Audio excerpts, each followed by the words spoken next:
in your old age. Yeah, shut up. Everyone shut the hell up and listen to our intro.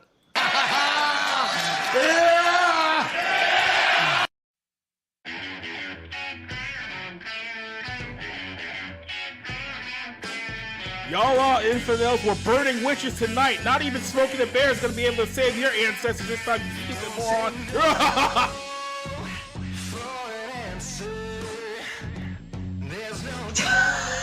Someone in the comments fixed him with a band-aid. That was good. I'm sorry, that was fucking good. Anyways.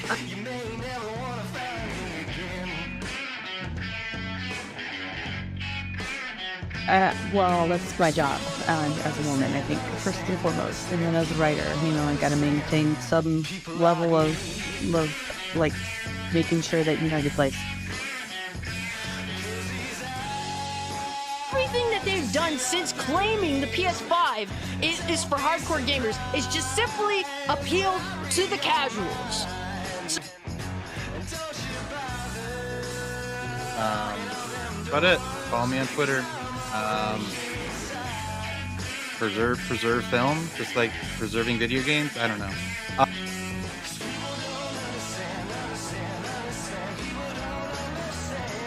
Hunter! What's up? In the White House? Seriously? Well, Marvel, what Stan Lee, I think, I don't know if it was genius or laziness. It's like, we'll just put them all in one city. We won't even make up a fiction, so we'll just use New York. Fear of the night, what you got coming up for tomorrow? I'm perfectly sober. Lies. Thank you. Are you home? Do you have children? Must not you be their hope? Are there future generations from all of us who have failed them?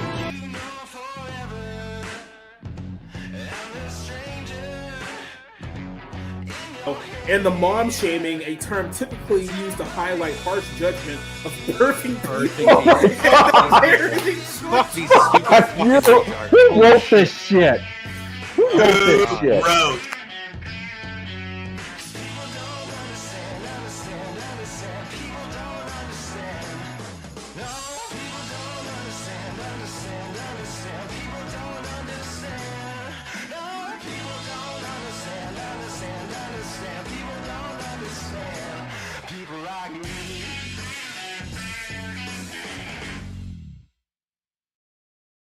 Hello, ladies and gentlemen. We are here. It is Tuesday night. We have a brand new episode of the Ballroom Podcast, and we have a lovely group of regulars here joining us tonight. First, I want to introduce everyone to Empty Chair. How you doing tonight, Empty Chair?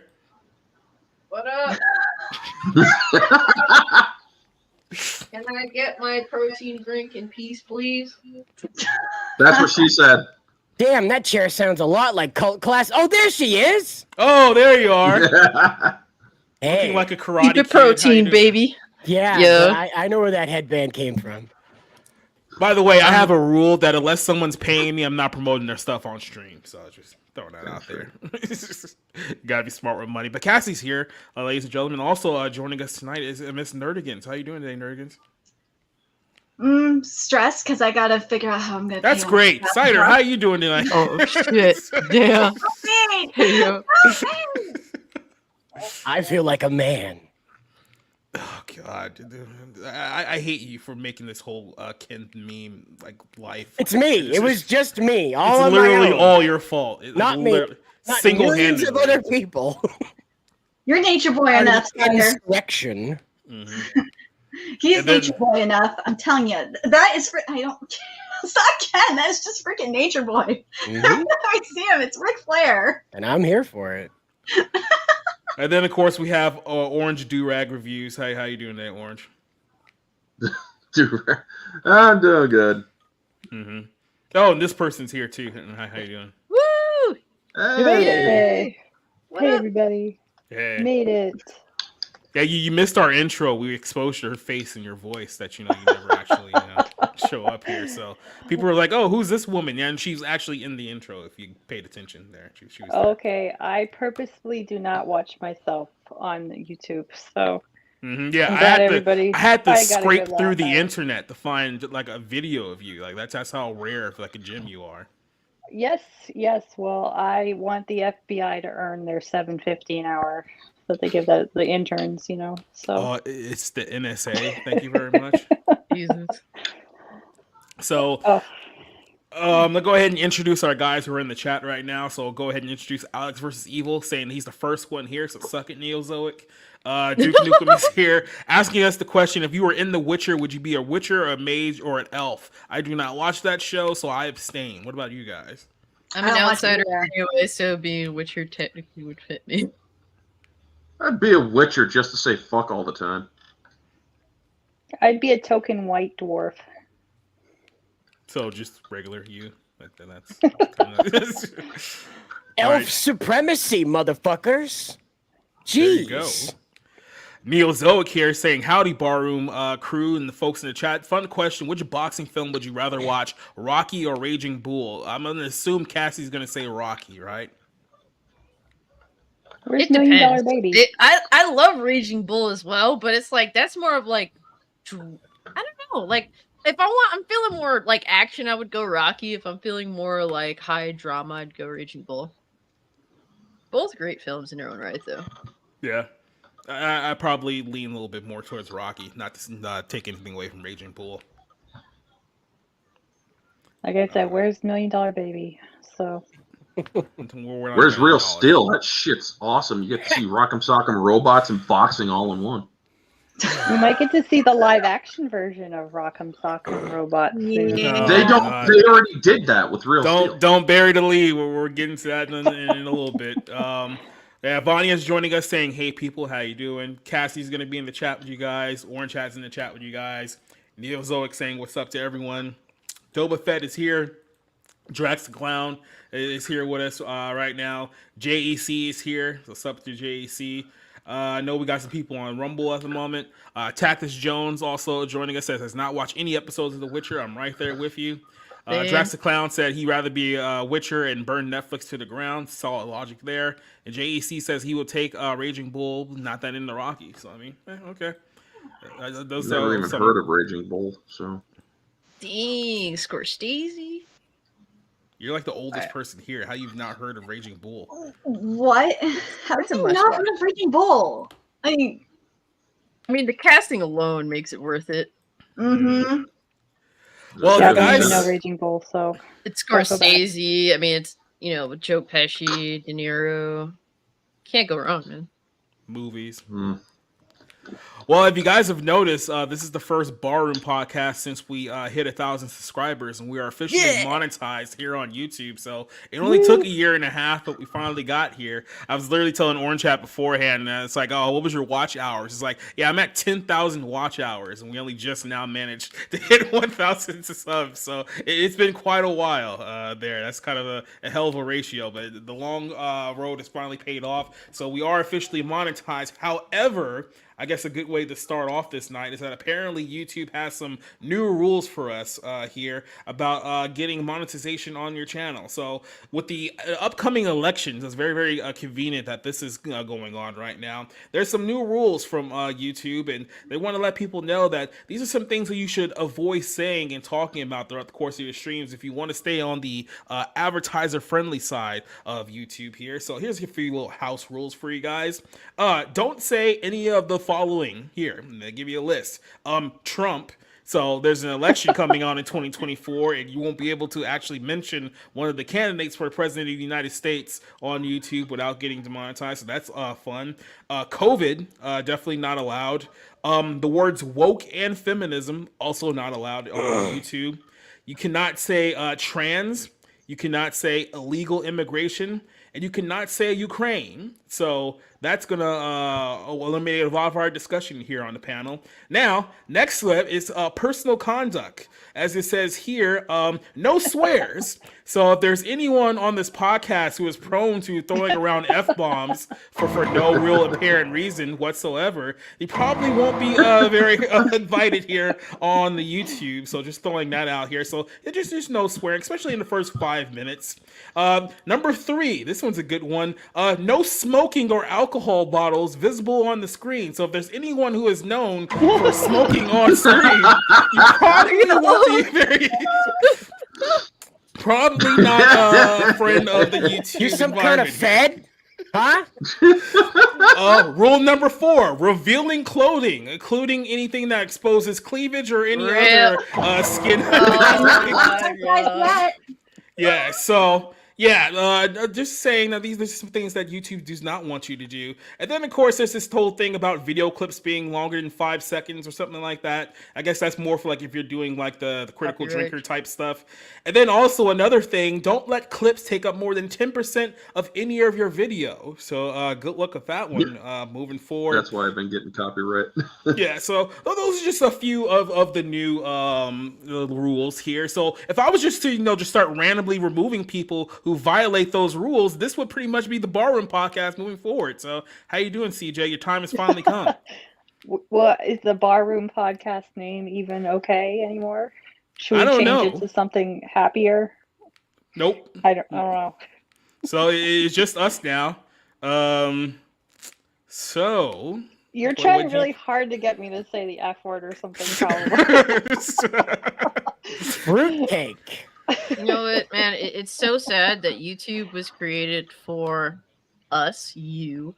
Yeah. And it's so corporatized, man. It's so politicized. We can't have any real conversations anymore. You can't do things that let people know that you're a real person. Like a lot of people say, and I was just discussing a comment on my YouTube channel, but I took it to Twitter. Because someone blatantly said, like, stop cursing. I can't take you seriously. And I'm like, look, my comment to them, my reply to them was, look, not for nothing. There's a ton of people that subscribe to my channel just simply because I curse. Simply because I act like a real normal human being that is imperfect by nature.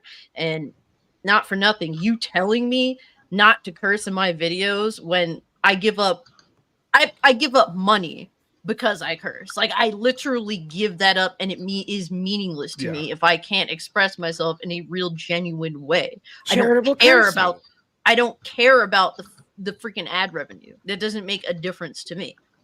So the fact that you're telling me that not to curse, and meanwhile I give up money.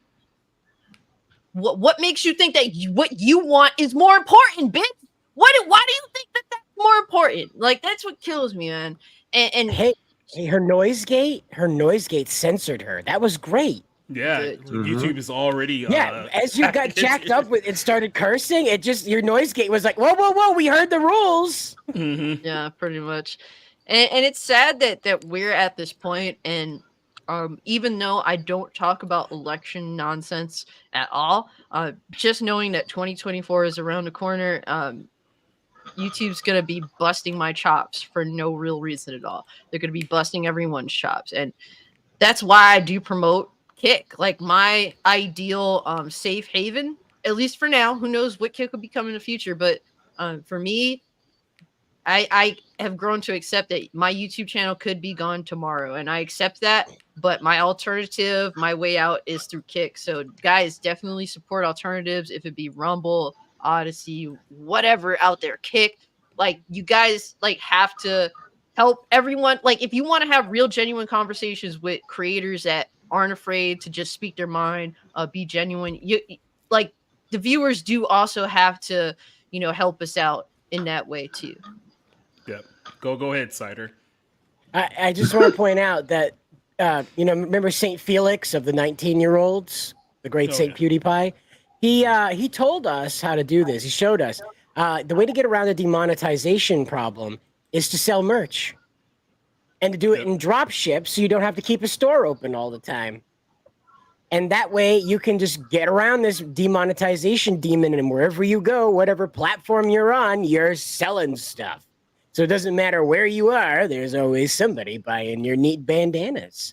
And they can say you right there. It'll be great. Yep. And I guess to start this one off, we got our very first super chat in the monetization era here from Vanya saying that you guys make me feel dumb as F. Well, that's exactly why we do this podcast, to make our viewers feel extremely stupid. So thank you very much for your $2 donation there. Nobody here is dumber than me. I will be the first to say I'm always a student of the game. I'm here to learn something every day of my life, and that's how I go about it. The apprentice has spoken. Drax, you shouldn't talk about Obama like that. That's probably not allowed either. Yeah, how dare you? How dare you, sir? But yeah, I mean, look, I've said this many times before, and this is kind of my general feeling about it. I get it that there's guys that have much bigger YouTube channels than me with like 10,000 subs, 100,000 subs. So for them, it's different because they make a lot more money off of YouTube than I do. So they don't want to do anything to screw that up. I've said this for quite some time. I think the days of truly making money on YouTube the way it was maybe about 10 years ago was pretty much over, because at the end of the day, even if you play by all of their rules, even if you do all the bowing and the toe tipping and all that stuff, they can just decide one day that, hey, somebody watched your content at headquarters, they don't like you, and your channel's demonetized. How many times have we seen people post on social media that, you know, hey, woke up today, completely demonetized, don't know what happened, wasn't given a reason, I tried to appeal, they said no, or hey, my channel's just gone now. So there goes like 10 years of worth of work. I mean, this is the game that we're playing. These are the rules that we're playing by. We have to remember at the end of the day, this is a platform that's owned by Google. So Google is not exactly what I would call a friendly multinational corporation at the end of the day. So look, I'm not going to change any way that I do things moving forward. I mean, with the stuff that we talk about on this show, hell, I literally started a podcast last few weeks called The Bible Ends, and we're going to be talking about a lot more controversial topics there. I'm not going to avoid those topics just because I won't make 8 cents on a video in the near future. It's like, look, we're just going to keep doing what we're doing here. If we get demonetized, hell, whatever, I'll wait and then reapply, do that, whatever. And if we end up moving off of this platform, we'll go to another platform. That's the way that I see it. So I mean, the way I see it, though, the monetization is the least of everyone's worries, man. Mm-hmm. People are waking up just for talking about sounds of freedom, whatever. People waking up with their channels instantly yeeted, no warning, nothing. That to me is the true horror that makes me say I have to concentrate and put my time and effort into other things. Kick for me is that thing. I put original new content. It's not copy and paste from YouTube. That's what makes me say, man, I got to put more work into the Kick alternative. And I just hope that, you know, people follow me there. You know, if they really want to be around me, and I do appreciate that very much. By the way, I'm going to put this in the chat too. This is our Rumble. Our Rumble is about 7 followers away from 100 on Rumble as well. So we're trying to get the Rumble numbers up there. And follow us over there. You can watch the show on either platform. We have all the shows going on over there. And yeah, I mean, I've seen it from so many people who have gotten dinged or gotten their accounts or their channels taken down based on content they did like 5 years ago. Like, I know a guy who got his content removed from a video he did 4 years ago talking about Jeffrey Epstein. And he got taken down from like bullying or some nonsense like that. So apparently the video he did a number of years ago regarding bullying of Jeffrey Epstein, a dead pedophile, Ling Reeler, got his channel nuked just like that. So this is the type of things that happen. Go ahead. Okay, so when I was in college, Llamas with Hats was just getting started, and I rewatched it because my husband hadn't seen it, and I was like, "What? You know, we've been married for over a decade. How did you not know this?" And like, I swear, the next day they had a new YouTube video version of it, and they actually have like Llamas for Hats with like the made for YouTube is in the subtitle. So it's this completely sanitized version of Llamas with Hats. I thought it was funny. When it comes to all of this stuff where they're threatening to demonetize you simply for saying Trump or whatever, it's like, dude, I am ODD. That means oppositional defiant disorder. That means if you're going to tell me not to do something, I'm going to fucking do it. I mean, it's like, you're literally triggering the Irish side of me that just screams, do it. So, I mean, like I said in the chat, I'm willing to drop the Forbidden 7 of George Carlin on this stream. I don't want to harm Jacob's stream, but I'm very tempted Let's just say that. Make no mistake about it. They have so many rules. I mean, it's like a bureaucracy. There's so many rules at any point. If any of these, higher ups don't like anything we have to say, tomorrow they can pull something out of their ass and say, "Yeah, goodbye to your channel." Like that. That's just that. That's the eggshells that I choose to walk on. It is what it is on that front. But yeah, at any point, and they go after smaller creators more, because like the bigger creators, if you just yeet them for not liking what they got to say, then it causes a huge stir. Their whole goal really is to just destroy or basically disincentivize smaller creators from being able to rival the larger creators, from being able to grow. They do everything possible to discourage people like me, people like us, from creating content. Everything from the limited, ads, from the outright, like the mass reporting that happens, like all this stuff. Everything is to discourage their what they deem as their opposition. That's the sad reality of it. But we do what we do anyway, in hopes that maybe we'll grow a following. Maybe we'll be able to express ourselves genuinely the way that we want to. And it is what it is, Yeah. I say we make up code words for everything. Oh, I'm glad you brought that up, because I brought up this little book that I bought at I think I bought it at like a thrift store like years ago. It's called Fake Swears, and it's basically a list of words that you can use if you don't want to say actual swear words. And it gets very, very creative with some of the things that you can say, like the term tiddlywinks, which you can only imagine what group of people I'm talking about when I'm describing that whole situation there. There's a whole bunch of replacement words you can. I like mother knucker is actually a pretty funny one, so there's one that you can use. There's ways around it. I mean, so if you want to play this game, there's definitely ways of doing that. But right before we get started here, We're gonna sound like a Sunday school, just a really aggressive one. A really aggressive Canadian Sunday school. Yeah, really aggressive Canadian Sunday. Yes, exactly. Well, before I smash Cider in the head for ruining our society, I want to introduce our guest here for the first time here on the Barroom Podcast, Mr. Tom Connors. How you doing today, Tommy boy? Hey, how you guys doing? Doing pretty well. Hi there. I watch your videos. Awesome. Thought I'd hop in for a little bit, see what you guys are chit-chatting about. Well, we're actually going to start off with this man over here, because this man has ruined American society over the last couple of weeks. Single-handedly. Single-handedly. It's literally all his fault. He looks totally different in pictures. So Cider started this movement over the last couple of weeks where he has claimed that Barbie is not a woke movie, but it's actually a super base movie where Ken is like the new alpha chat hero, god emperor of humanity. And because of that, Barbie has now made about $800 million worldwide, on its way to $1 billion, and has a shot of being the #1 movie of the entire year. And it's all thanks to this guy right here. You know where to send my check, Greta. And because of this guy, there are now 45 new Mattel movies in development. He is a member of the Kenanon. Is that what you're telling me? Yep, the Kenanon. Yep. Kenanon conspiracy. Oh, well, the K-surrection. You want a woman to be dependent upon a man.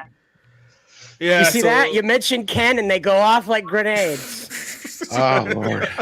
I don't see Ken though. That is just Ric Flair. I do not care. Like all Ric the women Flair. did just go off at once, though. He's not wrong. It was kind of weird. It's just like they're all just like, sorry. No, it's gonna kill you, man. So Mattel executives have released a new list of upcoming films that they are currently actively working on. There's a total of 45 that are in development. Some of them already have directors. Some of them are already moving in the forward stage of this. So I'm going to go ahead and just announce some of the movies here that you guys can expect over the next several years, which will surely be Let me check movies. my Magic 8 Ball and see how well the Magic 8 Ball movie is going to do. Okay, well, did you get your Magic 8 Ball from Hunter Biden? That's not fucking likely. That's all it says. Well, we starting off here with Barney. Apparently, there's a Barney movie with Daniel Kaluuya, and it's going to be some kind of surrealistic A24 type Barney movie, which sounds absolutely terrible in every way, shape, or form. Yeah, I remember hearing about this a few months ago. This is supposed to be like people who grew up with Barney going through midlife crises or whatever. Yeah, Barney helps them get through it. In a nutshell. It's so thoughtful of our culture to manufacture our midlife crises so they can make movies that will help comfort us through them. Yeah, it's great. Like I said, it's basically the cause and the cure. I mean, they might as well just be Pfizer, right? We also have Polly Pocket. Polly Pocket, an Amazon Lena Dunham is going to movie. change the whole meaning of pocket. Oh yeah, starring Lily Collins. Leah Dunham somehow still has a career. She has to know where the bodies are buried at this point, but they said that there is a script. They said it's a great script. Realize they all buried the bodies together. I mean, this is. At some point, someone's going to realize they all know where the bodies are buried, so it's not even a secret anymore. Does Polly Pocket have a sister? Because if she does, then Lena Dunham is basically going to be Polly Pocket. Yeah. Yeah, her name is Prissy. Yeah, go into the Google about Lena Dunham's sister. You'll find some great things over there, and she's going to be. No, they hid that shit. Or don't. Did they? Well, maybe if you. I tried looking it up. They hid it. Really? Do you use Bing? Because Bing can get through some of the memory hold stuff easier than Google. I'll try Bing, but Google protects Lena Dunham. Oh yeah, she put some of that stuff in her memoir. She put it in her memoir. It's not like I ain't buying that book. Well, we also have a Hot Wheels movie produced by J.J. Abrams. So apparently, it's going to be Fast and Furious for a younger audience. Yeah, but this is going to be grounded and gritty, guys. This is going to get a grounded and gritty Hot Wheels movie. That's totally not going to be a Fast and Furious knockoff. So you mean like they're doing with Twisted Metal? Yeah, and maybe they're going to pray to Satan in this one. What's funny is I've been joking about how hollow of a franchise that Hot Wheels is. I mean, they've tried doing things with it. Because my kid was a big fan of it growing up, so they tried various animated shows and other things to kind of make characters and stuff to go along. They never really took off, though. But I wonder if it's just that hollow of a franchise that he can accidentally make a good movie, because it really will shine where he can have all sorts of lens flare and showing off all these fancy cars and shit like that and doing the loop-de-loop things. I mean, can't you picture something a lot like Speed Racer for Hot Wheels, the movie by J.J. Abrams? It'd be like, I love that. Afterwards, you're like, holy shit, it didn't suck. Yeah. That was my reaction to the Speed Racer movie. I got to the end of it. I was like, wait, I don't hate it. What happened? Somebody had to not hate that movie. No, I'm sure it'll turn out to be shit. But I mean, wouldn't that be weird? Just in an off weird way, like if it's like, wow, JJ finally found his stride, something that he couldn't fuck up. Yeah, he wins awards for the Hot Wheels movie, right? It comes to define him as a director and producer. I don't know if I go that far, but if Barbie's gonna win an Oscar, why not Hot Wheels the movie? Oh, so, don't even give me. Why are you guys gotta keep going on with the Barbie thing? Let it die. Michael Bay never going to die. Like one of his producers. So what else do we have here? Gran Turismo's getting a freaking movie, and nobody asked for that at all from the gamer side of things. So it doesn't surprise me this is happening too. Well, we have a Rock and Sock'em Robot starring Vin Diesel. So apparently this is what he's doing when he's not working on Fast and Furious movies. So they're developing a script. Yay? Question mark. American Girl. Wasn't Real Steel already basically Rock'em Sock'em Robot? Yeah, that's what I said. Yeah. Like, isn't that the closest you're gonna get? This one's going to be totally different, guys. Trust me. Uh-huh. Sure. Well, at least Vin Diesel will probably get punched in it, I assume. So. Yep. American Girl, I guess someone's going to be excited about that. Magic 8 Ball, a PG-13 thriller movie about Magic 8 Ball. So there's that. That's in the development. Masters of the Universe, because they haven't screwed that up enough over the last several years. So we're going to do that again. So that's in development. We have a major Matt Matson movie with Tom Hanks. So he's going to be starring as an action figure from the 1960s. Okay. Uno the movie, because we already have Uno the movie. It was just 4 guys playing Uno for 3 hours, but now we're going to have an actual Uno the movie now. Wishbone is also out there. Matchbox, Thomas and Friends. I hope they make a good one. Viewmaster. Okay. And Christmas Balloon is also on the list here for movies that will come out in the next several years that you're totally going to love. So I'll just go ahead and I'll give the floor to Tom since you're the guest here. Which of these several 45 movies are you looking forward to watching in the next 10 to 15 years? Oh.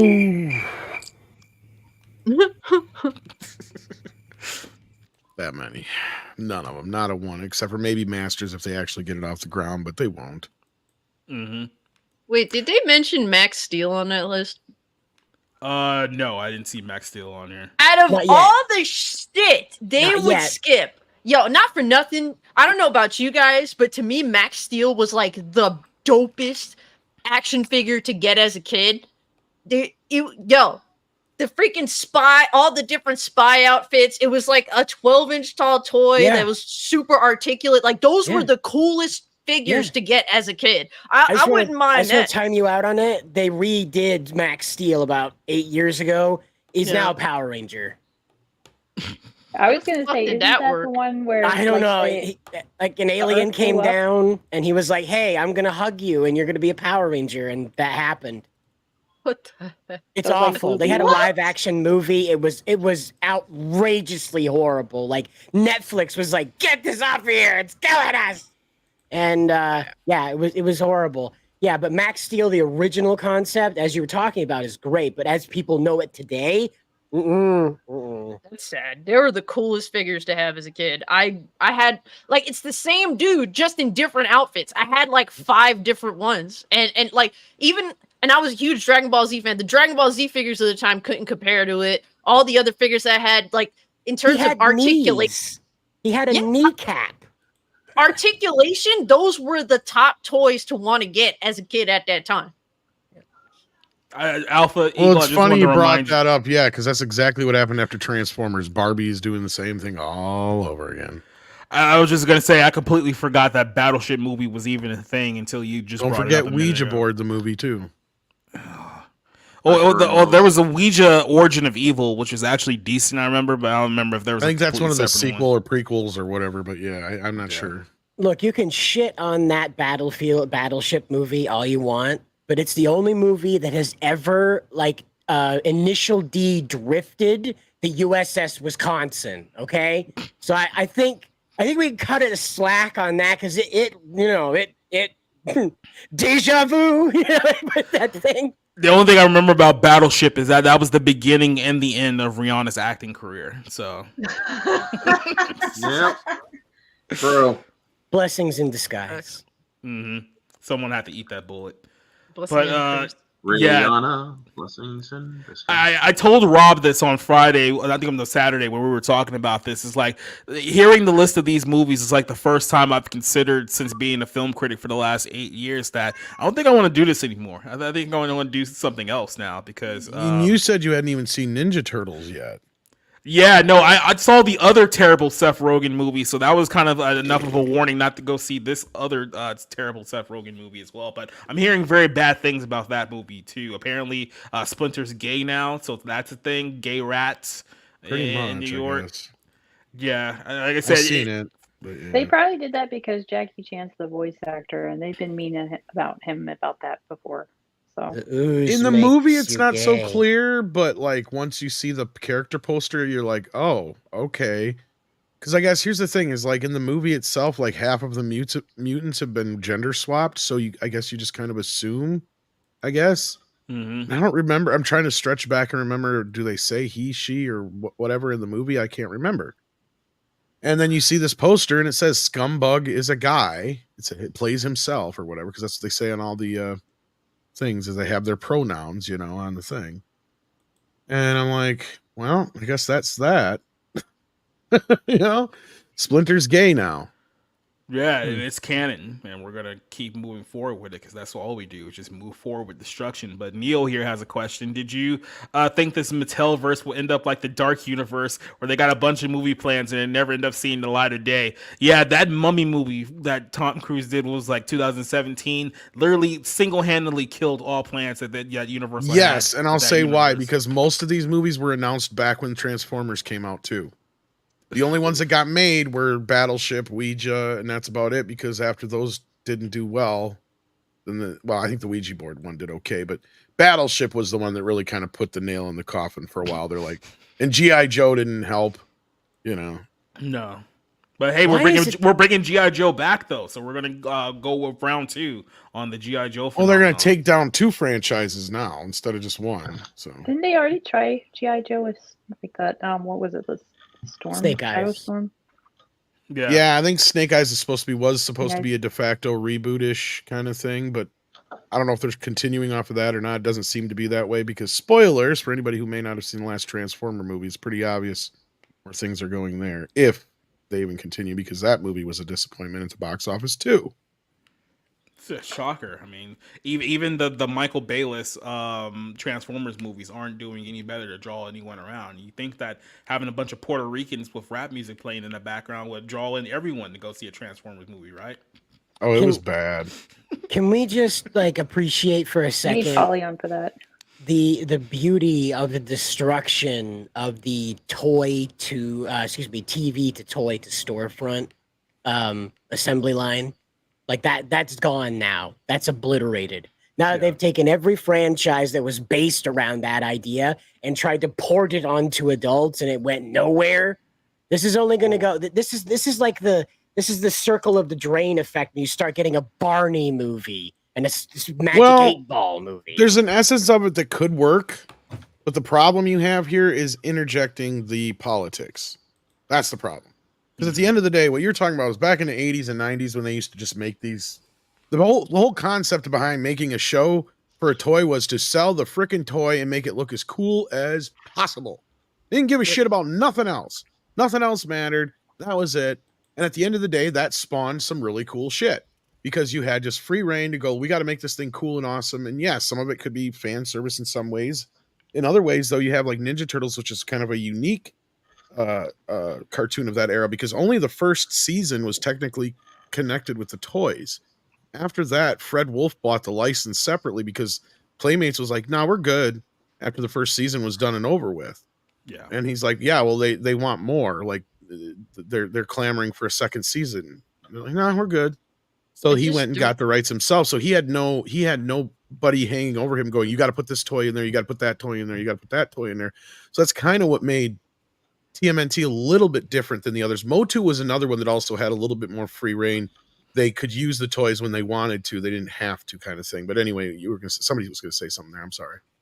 No, I was just saying, like, I wonder, like, how they thought doing a Barney movie is going to be a good idea. Because, I mean, I was born in 93.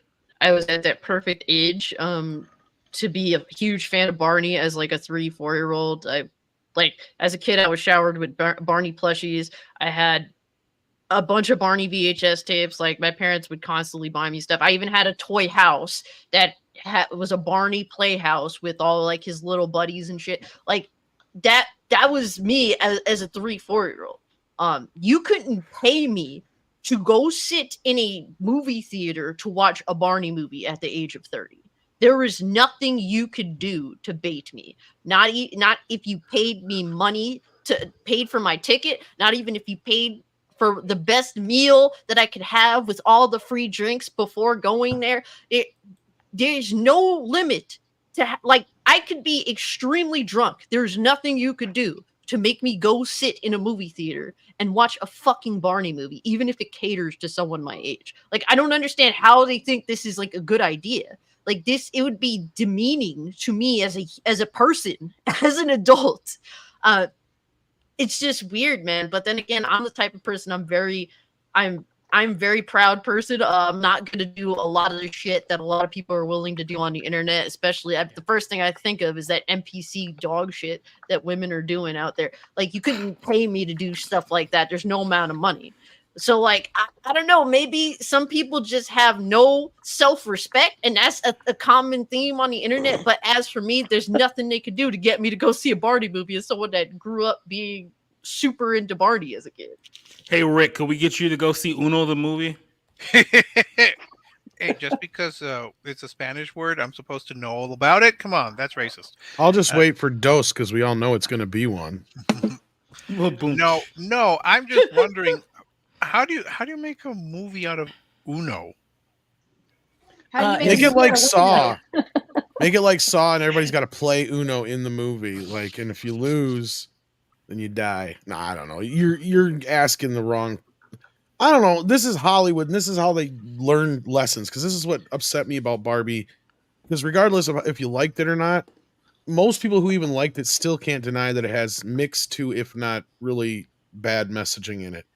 And at the end of the day, that's neither here nor there. The problem we have now is they're trying to make a movie out of things like Magic 8 Ball, shit that never should have a movie, right? Like, even Lego the movie was one of those things. When I originally heard the idea, I'm like, how the hell are you going to make that work? They managed it. It was once lightning in a bottle because the sequel sucked, and I didn't like the Lego Batman movie as much as the Lego movie, but still, it is what it is.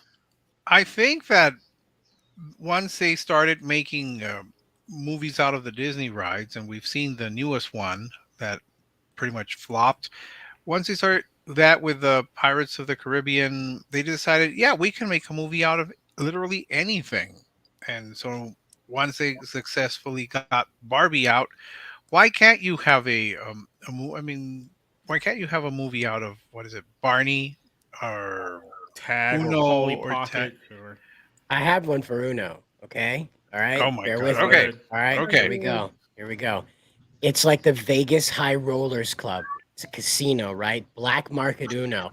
Right. The guy gets an invite. He thinks it's a joke. He shows Starring up. It's Matt legit. Damon. Sure. It's legit straight through. It's legit straight through. There's guys with guns. There's everything. And they're like, all right, guys, they're looking for poker games. They're not looking for Uno games. So they're live around the world, and it's set up like Death Race. Okay, it's a pay-per-view Uno game, and when you get too many cards, the effect of the card gets played on you. All right, so you get hit with a ton of cards hits you in the face, stuff like that. Meanwhile, there's a Mission Impossible mission as the B plot, trying to steal all the money and sting everybody involved in this because there's drug dealers, terrorists, North Korean dictators. Damn Blazarian. Guarantee you that's the route they're gonna go. Oh God! Wasn't there like a movie that just did something like that with Kelsey Grammer though? Oh, you mean Money Train? Money Plane? Yeah, Money Plane. Yeah. Oh, I thought you were going to say the Jesus Revolution. Oh God! No, that's got death rays of a different sort, my friend. all I can say about this story is that we're in a rough way when it comes to quality cinematic entertainment, and it's probably not going to get better anytime soon. And all I can say here is that, look, I know some of you guys might be losing your house, but AI, I mean, maybe they'll do a better job writing movies than you can. And if it does, that's kind of your fault. I mean, I'm just hoping that we'll have enough money to buy the 5-disc Barbie Criterion release after it wins all the Academy Awards and gets up there with some of the greats. Like, forget Casablanca or Lawrence of Arabia. Barbie is the standard to which all movies will be measured against. Even though Across the Spider-Verse is going to give it a very good run for its money. Because it could, Rick, they could even have it's two the winners. first movie to feature a female lead. It's the very first movie to have a woman in it. Can you believe You can't objectify women like that. I know Tom wants to die inside, but he's like, for weeks we've literally seen people legitimately make this argument that Barbie is going to be the front runner for Academy Awards this year. I'm not shitting you. Ryan Gosling's taking the best supporting actor. He's taking it. He carried that movie on his back. Yeah, Robert Downey Jr. is going to have to bribe people. With bug money. Aren't you guys excited for, like, in 30 years, you're going to encounter that one asshole that's like, yo, remember 2020 movies? Like, they're so underrated, and it's like, I'm going to want to punch that person square in the fucking face. Well, hopefully before the next 30 years, the Antichrist is taken over, then Jesus comes back to smite the earth, and we don't have to worry about these movies in the future. Nope, Jacob, you're going to be at a burnt-out post-apocalyptic bar, and there's going to be one of those bottle cap salesmen that comes over to you and be like, listen, man, I'm going to give you the inside track on Joyride, okay? God. Hey, yeah. I know someone that really thinks that, was it Stephanie Shu's going to get another nomination out of that? Probably. So yeah, and it's going to really think about it. Best Picture this year is going to be a battle between Across the Spider-Verse, which is literally one of the greatest films ever made in the history of cinema, and Barbie, which is the first time we've ever had apparently a female lead in a movie. We've never. I think the Discussing Films Twitter page actually put out a legit tweet today that said that, oh, you thought Across the Spider-Verse was the best animated movie of the year? Wait until you see Ninja Turtles. And it's like, I was disappointed that I didn't have a rock to just throw at somebody when I heard that. Oh God!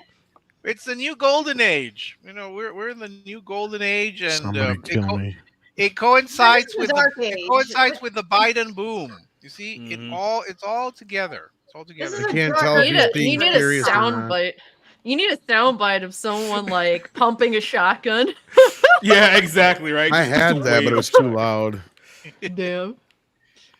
So, I just wanna say, like, if you do study like film history, like the actual what was happening on the ground as film was coming out and emerging and the evolution of it, this was happening. This exact scenario was happening in the silent film era. Like movies like stories like Hercules and Zorro and all these things that predated film had been moved over into the silent film era. They had burnt out of like everything going by the mid-30s. And so this same scenario is playing out now where they're just burnt out of things to just pull into the film realm. We're in a bad Well, Hollywood has always had a problem with ending franchises for that's one of the, so my kids like okay, so I made them watch the original Air Bud, but my mother-in-law like let them watch the Air Buddy stuff first. And if you watch the original Air Bud, it's this poignant story about a boy who lost his father and he's moving back to his mother's hometown, and he's like trying to like fit in with the community, and he finds this dog who's been abused by this evil clown, and he like they end up rallying the whole community and stuff, right? Okay, it's this very lovely, grounded, realistic story that touches about like what does it mean to like be part of a community and belong and stuff like that. And the most important lesson is it teaches you to fear clowns. Yep. Okay, and then you have Space Buddies, where there's a dog in outer space that's on a satellite from Russia, and they're sending these 5 puppies up to go rescue it because they can't find anybody else small enough. What number is that one? Space Buddies? Yeah. Okay, and then like. Well, I just wondered how long it took for them to get to space. I think it's the 4th one. Okay, that's about right. Okay. Took 3 Sharknadoes to get the sharks in space. So yes, so this is the cash cowing problem. You need to start with the end in mind, and nobody can get past the first page of the script anymore. See, do it backwards. Just do it backwards, right? You just work out the franchise, and where the dogs are in space, start with them being alien dogs, and then the third movie is they're a bunch of basketball playing dogs, and they're done. They retire. Are the dogs going to meet Tyrese and Ludacris when they're up there? Crashing into the satellite. Maybe Rihanna. When are they going to do Buddy versus Beethoven? Are we going to see an Air Buds Ukrainian war story? Is that what's coming? This is the textbook definition of if we didn't laugh, we probably cry. So that's the future. Man-made horrors beyond your comprehension. Well, but look, as much as I love to talk about the absolute state of Hollywood right now, I want to move on to this topic now. I'm going to warn you guys, this is a bit of a heavy topic, so be prepared. But apparently Lizzo has gotten herself into some trouble here because she's not only fat-shaming people, but there's been allegations of some very, very questionable things that have happened behind the scenes here. Let's go ahead and run through this. Was that heavy subject a pun? What? Was that a heavy subject line a pun? Very much so, sir. You are the winner. Oh, hold on. The fucking enormous cow is fat shaming people? According to this one, pop star and Joe Biden campaigner Lizzo was hit with a lawsuit from 3 former tour dancers that alleged that they were subject to sexual harassment, hostile working place, and then claimed that they were pressured to touch nude dancers during a live sex show in Amsterdam. So this is the allegations that were made here. 3 former tour dancers, Ariana Davis, Crystal Williams, and Noel Rodriguez, filed a complaint Tuesday in the city of Los Angeles. The 3 women are accusing Lizzo and her touring agency of an array of wrongdoings. Now, get a load of this because this gets a little iffy. During a sex show at the infamous Red Light District in Amsterdam, Lizzo had pushed her dancers to engage in salacious activities with the sex show performers. Lizzo began inviting the cast members to take turn touching the new performers, catching dildos that had launched from the performers' vaginas, and eating the bananas that had protruded from that same region. And then Lizzo turned their attention to Miss Davis and began pressuring her to touch the breast of one of the new performers while in the club. So some very debaucherous things going on there. But there was apparently a claim of fat shaming that went around here too.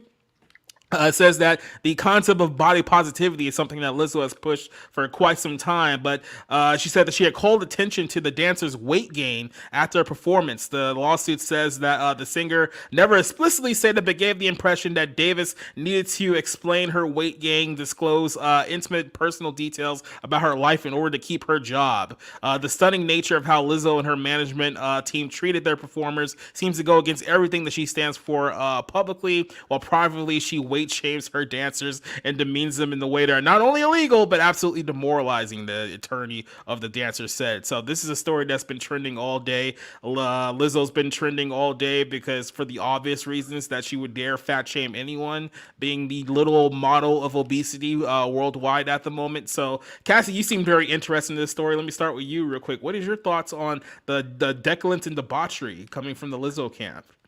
Look, the true degeneracy and debauchery that was in regards to Lizzo is the fact that fucking bitch had the nerve to perform Proud Mary like the fat fucking slob that she was. Meanwhile, Tina Turner did it better in her fucking 60s, all right? And was like 1/8 the size of this fucking enormous cow. Okay? So to me, if she should be fucking sued for anything, it should be that. But I do find it hilarious that this bitch may possibly been fat shaming motherfuckers. Like, it's like literally like one of those memes. Like, I know your ass ain't talking right now. It's like, are you kidding me? Oh, I wish she would have said something, or she would have tried fat shaming somebody in front of me. It'd be like, and what the fuck are you? And look the fuck at you, Free Willy. Mm-hmm. Holy shit. It's man, like you're literally trying. Keep in mind, this is the woman that people are literally trying to gaslight the entire world into believing that she's super beautiful and attractive and the new standard of beauty in the United States. And this is what's going on behind closed doors. You forget that she was one of the strippers in Hustlers. You know, God, I forgot. Why I don't need why you gotta keep PTSD in me with these terrible movies? And her shtick was to play the Force Blue. Hold on. The only way that would be remotely acceptable is if people were throwing money at her to put more clothes on. That's the only way that shit works. Mm-hmm. Nope. In the movie, in the movie, she was one of the strippers.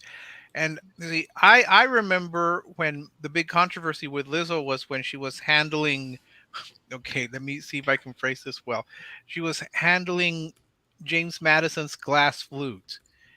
And she was allowed to play it, and that was a big scandal because apparently, people worried that she would just drop it and break it. That was one of the reviews that I posted on Letterboxd that got censored before they eventually banned me from that platform. So that was another one that was a problem, apparently. But I'm just there's a lot beyond the fat shaming, and yes, it is a case of the pot calling the kettle black here. She should not be forcing anyone to go to these the Amsterdam Red Light. Yes, she should not be forcing anyone to go to these shows first. Then she shouldn't be forcing anyone to participate and to touch the male dancers. Well, it gets worse than that. And the thing about launching dildos out of vaginas, I guess I'm very innocent and naive. I don't know. No, you're not. You watch Babylon like I did. You know what goes on in that town. Yeah, well, yeah, but it was still. But I named it the worst film I've ever seen, and I've seen Caligula, and that was not. Yeah, that was terrible. It's not great. No. But is there even a worse aspect of this story, Tom? There was the bananas. You didn't bring up the bananas. Oh, I brought up the banana. Mention of it. Oh yeah, okay. I'm sorry, but that to me would be considered sexual assault. That's where it quite literally is sexual assault. That woman That's needs what they're alleging. Yeah. I'm sorry. I would have filed criminal charges. I would have went to the cops and said, I want her charged for this. Well, I think the problem is that this happened in Amsterdam, right? Yeah. So they're filing a case in the go. U.S. So unfortunately, I don't think the laws can do anything. But considering the situation that they're being employed by somebody who's originating in the U.S., they may have some then I problems. hope those lawsuits work. Yeah. So again, in some these kind of cases are usually ones where I look at it going, okay, who wants to get paid? But then again, these kind of allegations, I mean, and it's coming from like 3 people, and one of them was like the head of her dance group or whatever. So yeah, it's kind of salacious. And not only that, when they reached out for any kind of response from her people, all they got was no comment. Usually you would deny this shit, wouldn't you? Like, yeah, I'd be like, oh my God, this shit is absolutely false. So it makes me wonder what kind of videos are out there and shit too. That's what's starting to make me wonder. Oh, there's already a rumored Jack Black and Lizzo porn. Oh, that's gross. Why did you say that out loud? Yeah, I'm not talking Who about let that. him in here? I'm talking about the incidents and the allegations, right? Which would have been there, which would have probably been a better performance than they gave in Star Wars. To be fair, it was probably a better performance than Star Wars. We do live in a culture where like flaunting your degeneracy gives you like almost like street cred, social credit. So this doesn't surprise especially me. in Hollywood. I mean, like I said, the whole thing with the sex show was like the least surprising thing about me, considering the town that it's coming from. I think the only thing that was surprising is that she's literally telling her dancers that they need to lose weight. Leslie Tarkin, Cardi B is actually they're thinking about charging her for that criminally. Well, I mean, yeah, it is assault when you throw something at somebody's face. Or battery, actually, they consider it. Assault has to go further. No, I mean, getting beyond the sort of lurid details here about the bananas and vaginas and the dildos flying out at people, this is very poor in that if Lizzo, as the employer, is forcing her employees to go to places that they do not want to go and participate in activities, especially of a sexual nature, that they do not want to participate in.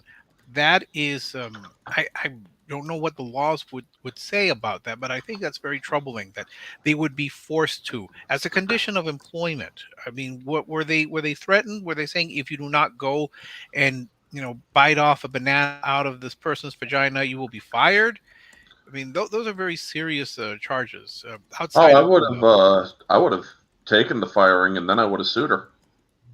Well, I think you would have a good case because you were being forced. Literally, you're being forced to participate in an activity you did not want to participate in, which has nothing to do. But here's with the your problem. job. Like, I understand what you're saying, but I mean, look, we all know that this is Hollywood. This is the home of debauchery, and stuff like this has happened since the beginning of Hollywood. Like I said, we saw Babylon. We know that this stuff happens there all the time. There's way worse stuff going on behind the scenes, even than what's being alleged here. But nobody says anything about it because as long as you want to be attached to the big star, then this is the type of game that you have to play here until stuff like this gets public. Like, people pretend like, oh, we had no idea Harvey Weinstein was doing what he was doing for several decades until it all came out, and then everyone was shocked. It's like, get out of here. And then Leslie like here, Weinstein.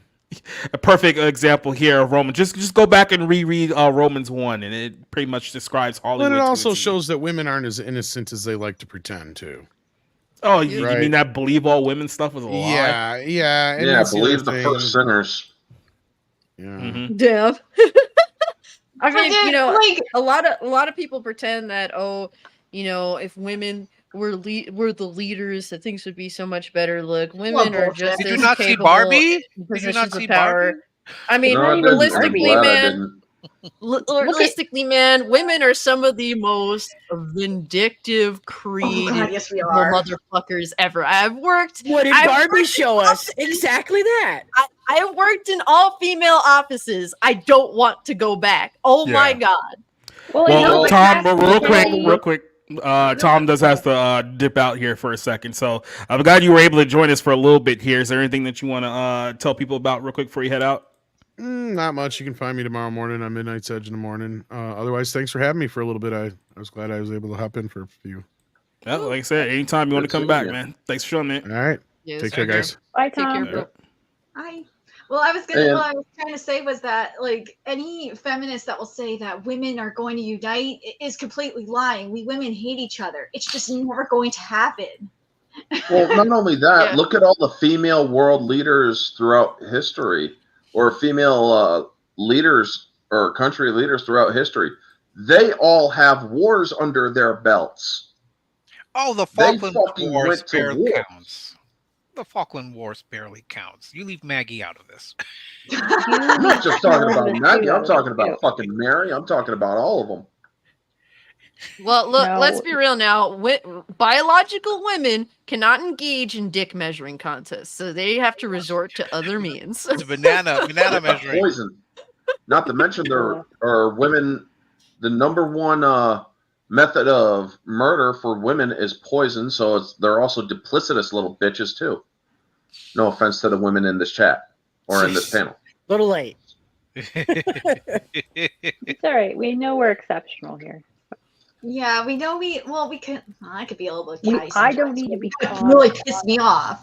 But these bitches, man, like Anita Sarkeesian going down was like probably one of the best things I've seen today. It's just like it's about fucking time. Wait. We were talking about Jack Black and Lizzo porn. Now we're talking about Anita Sarkeesian going, what? Who'd you go down on? Okay, we're moving on now because I don't like where this conversation is going. So let's talk about don't bring up the porn again. from one Jewish woman to another. Let's talk about Sarah Silverman here for a second, because Sarah Silverman is going on rambling about throwing actors under the bus because they're taking work when they're not supposed to be taking work, even though they don't have any money and they're being started out by the multi-billion-dollar corporation that they work for. But Sarah Silverman is taking actors to task for taking indie jobs during the strike. Now, we talked about this a couple weeks back about how these workers who are making ridiculous demands, if we're really being honest with ourselves, are essentially being starved out of the studios. The studios are like, you know what? We will literally just sit out and wait for you guys to lose pretty much everything and then come back to the table and accept our demands, because at this point, you guys really don't have any leverage moving forward, because we're going to start going to AI with all this stuff. But actress, and I don't know, they always put that term in quotation marks, comedian, because I've never found Sarah Silverman funny ever. But she says she's taking to Instagram to criticize artists who are working on independent film waivers during the writer's strike and the Screen Actors strike, shut down most TV and film productions. She says, set me straight and I'll take this down. What am I not getting? Union Strong, WGA, SAG. And she captured it with Friday's F-bomb pepper video, which has already gotten more than 41,000 likes. I guess we can just play this video here, exactly what she's saying. So here we go. Can somebody explain to me what I'm not understanding? Oh, I have a Plenty. stuffy nose all of a sudden. Because I feel fucking pissed off, and I know I just must not be understanding something. There are like 40 movies being made right now. Movie stars are making movies because they're independent movies, and SAG is allowing it because if they do sell it to streaming, it has to be because streaming is abiding by all the things we're asking for. That's just working. The strike ends when they come to the table and we make a deal, an agreement. So that is going to be what happens. So you're just letting people make movies, and movie stars are making movies that the goal is to sell them to streaming, and they're just but the streaming service has to agree. Yeah, that's called the end of the strike, which is now going to be probably exponentially prolonged because they have movie stars making movies. Like, the strike is supposed to be, especially when SAG joined the strike, it's movie stars aren't making movies for you anymore. Now what are you going to do? Well, they're making movies. What the fuck? I got offered an indie movie. I fucking said no. And so did a bunch of my friends. And now some of my friends are saying yes. And I'm really pissed. Please explain to me why I shouldn't be angry, because people are making real deal sacrifices. Mm-hmm. By the way, just a quick little sidebar here. I'm very uncomfortable with being this close to Sarah Silverman in this particular position. Dude, this is visual rape.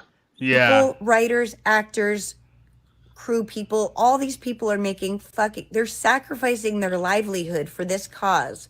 It's called Union Strong, where we are all together. And when SAG joined the strike, we should see every movie star out there striking along, because you have insurance because of your union. And you get residuals because of your union. And all these things that you get because of your union, and you can't stand with your union. So I don't know if I'm mad at these movie stars that are making these indie movies that are obviously going to go to streaming, or am I mad at SAG for making this interim deal for these indie movies? Like, what the fuck? It's scabbing. You've made that so clear that it's scabbing. Now all of a sudden, movie stars can make movies if they're indie movies where they promise they'll only sell it. I'll say, how long is this video? X, Y, and Z. That's called the end of the strike, motherfucker. I don't think we need to listen to the whole thing. She's basically getting redundant. It just ended. Yeah, so she's upset that actors are taking roles now during the strike because they probably need the money more than Sarah Silverman does at this point in her life and her career at the moment. But Nerdigan, should you speak Jewish woman? Do you want to decipher what you just said there? Oh my god! Keep it kosher.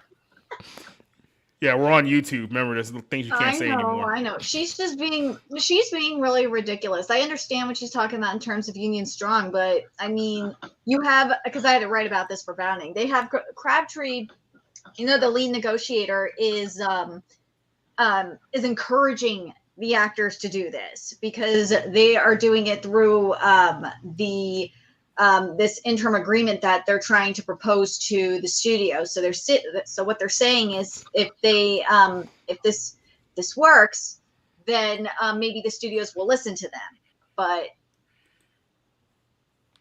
is this what people would define, Sarah Silverman as a yenta? Is that yes? Be that would be a very appropriate term for someone like her. My favorite Sarah Silverman joke actually comes from Norm Macdonald when he actually said, "Who's funnier than Sarah Silverman, except for a bunch of men?" I mean, this is the same woman that freaking wore blackface, and it's like, yeah, you're taking the moral high ground. Didn't you do the whole blackface thing when blackface was all so controversial and whatnot? Yeah. And here's the thing. You may not be able to, or you may be able to live off of your fucking money. Not every actor can. Not all of them are super Hollywood elites. Honestly, Sarah, I haven't even considered you relevant since, well, ever. To be completely honest, I mean, I saw you in one movie, and I think that was it. It was Evolution, where she played this bit role where she was going to pull her shirt off because she was pissed off at David Duchovny. And it's like, well, okay, that's all I've ever seen her in. I think I saw a clip of her getting laid out in a freaking movie or something where this dude just punches her out, and it's like, well, good, she has a shitty voice anyway. But honestly, her bitching about this shit Hey, if you could turn down roles, you think you got that ego? Go right ahead, turn them down. By the way, Sarah, this is a win-win for all of us, the people who consume entertainment. We can continue to consume the old and better stuff of yesteryears gone by. And your woke garbage that you want to make and peddle and push, we're not going to support it. You all put yourselves in this position. You all put yourselves on the picket lines because, we're not getting paid enough. Bitches and assholes, you have enough fucking money. Learn to live with less means. I want to play this super chat real quick from Angle Jackson, who gave us $2. Says, "Congrats! I can digitally donate. Enjoy your $1.70 once Google takes their cut." So yeah, I mean, it's probably gonna be less than that, but I take you. But $1.60. I think even less. I mean, than that. you know, the thing is, she's not exactly wrong. You know, they're going. Like the thing is, they're going to lose, and this is going to, you know, essentially make it like confirms it. Like they're still these companies are still going to get what they want. There are going to be actors that do conform and just go with it because at the end of the day, money's money, and they're going to get their money. And yeah, you guys are going to lose, but you did it to yourselves. This is something that you should have foreseen instead of being okay with it until you realize, oh God, it's getting really bad. So they're going to lose one way or another, and this kind of just confirms it. Well, first, I think we should be thankful that she's not going to sing "Imagine" again. So thank you for was that. she in that one too? Yep, she was in that one too. Then, I think Sarah Silverman is assuming a lot here. She's assuming that a lot of these movie stars. She keeps saying movie stars, and I'm curious to see which quote movie stars are the ones that she considers scabs. But she keeps saying that movie stars are deliberately breaking or trying to find an end run around the strike by going for these films. We don't know that is the case. We don't know if there are movie stars who, like her, have millions of dollars to live off of, and they just want to do it just to kind of get the benefits of the union, but also keep working. These may be people who are mid tier or low tier. These may be people who have been working with the producers and who have a passion for the project and who want to work. I understand you're muted, Jacob, by the way. Let me be very clear about this too. Like, there's these people are under the mindset, we need to go to war with Bob Iger. It's like there's a big difference between going to war with Bob Iger when you have a net worth of $8 million versus if you're making like 50 grand a year. So there's two very different sides of this war. Now, I'm not sure if there's laws like around this, but I would think to myself, well, a lot of you bigger celebrities who are on the picket line trying to show that, hey, we're one of you guys, we're all in this together. I don't know, since so many people are talking about losing their homes here in the next few months, why don't you guys pitch in some of the money to at least take care of some of their potential losses and cover their bills for the next few months so they can go out there and hold a strong line in this strike that's going on right now instead of leaving them out to dry, because clearly you guys aren't exactly helping your fellow writers and your fellow actors here who clearly don't have enough as you guys do. So that's what The Rock did. Didn't he donate like $1 million or something to that charity thing for it? I have to check it. I haven't seen what The Rock's done anything recently. Okay, yeah, he donated a bunch of money to SAG-AFTRA's union charity thing where they help actors who are struggling to pay their bills and stuff. So I mean, that she is could what be the doing union... that instead of complaining on Instagram. Yeah, I mean, that is what the union is supposed to do. It's supposed to have funds to provide for its membership during the strike. If memory serves correct, based on, I think, my own union membership, that we do have something like that. So at least initially, they should not be struggling to the degree that they're supposed to. But I think Silverman, again, needs to point out who these people are and just, in the good tradition, name names. Let's name names of the people who are going behind the union's back to work. Snitch. There you go. Mm-hmm. Stool pigeons, as I like to call them. Yeah, let's go all on the waterfront here. Yeah, I mean, can we just agree on this? Has Sarah Silverman ever been funny to anyone ever? Because, I mean, people always talk about, oh, you know, she's one of the funny female comedians. Really? Like her? Because I don't think I've ever laughed at anything she's ever been a part of, ever. She's her generation's Joan Rivers? Is that what you're saying? No, because Joan Rivers has actually made me laugh once in my life. So, yeah, I've never watched any of her bullshit, so I wouldn't go out. I'm sure I've seen her in something, but I don't remember what she's in. Besides the Imagine video, I really can't remember what Sarah Silverman has been in, and I'm not going to bash her. I mean, I don't know enough of her to bash her, but I've not found the few things that I've seen funny. But yet, you know, she's considered great, so who are we to disagree? I'll freaking bash her. She is a see you next Tuesday. Oh, that was easy. Yeah, that was YouTube friendly as well. Until somehow that's not YouTube friendly to put those words together in that sequence. So, yeah, we'll work on it. I'm gonna should check monetization to see if it's still on here. Yeah, we may have already violated. You've been demonetized. Yeah, I'm responsible for you being demonetized. No, wait until Rob comes so we can see about demonetizing. I'm sure he will get you demonetized quickly. Love you, Roberto. The second I enter the stream, Jake is demonetized. Well, fun fact, I do not monetize any of my live streams. It's a losing battle. Back when I discovered that back like a while back, literally a while back, where just going live would earn the limited symbols. Oh yeah.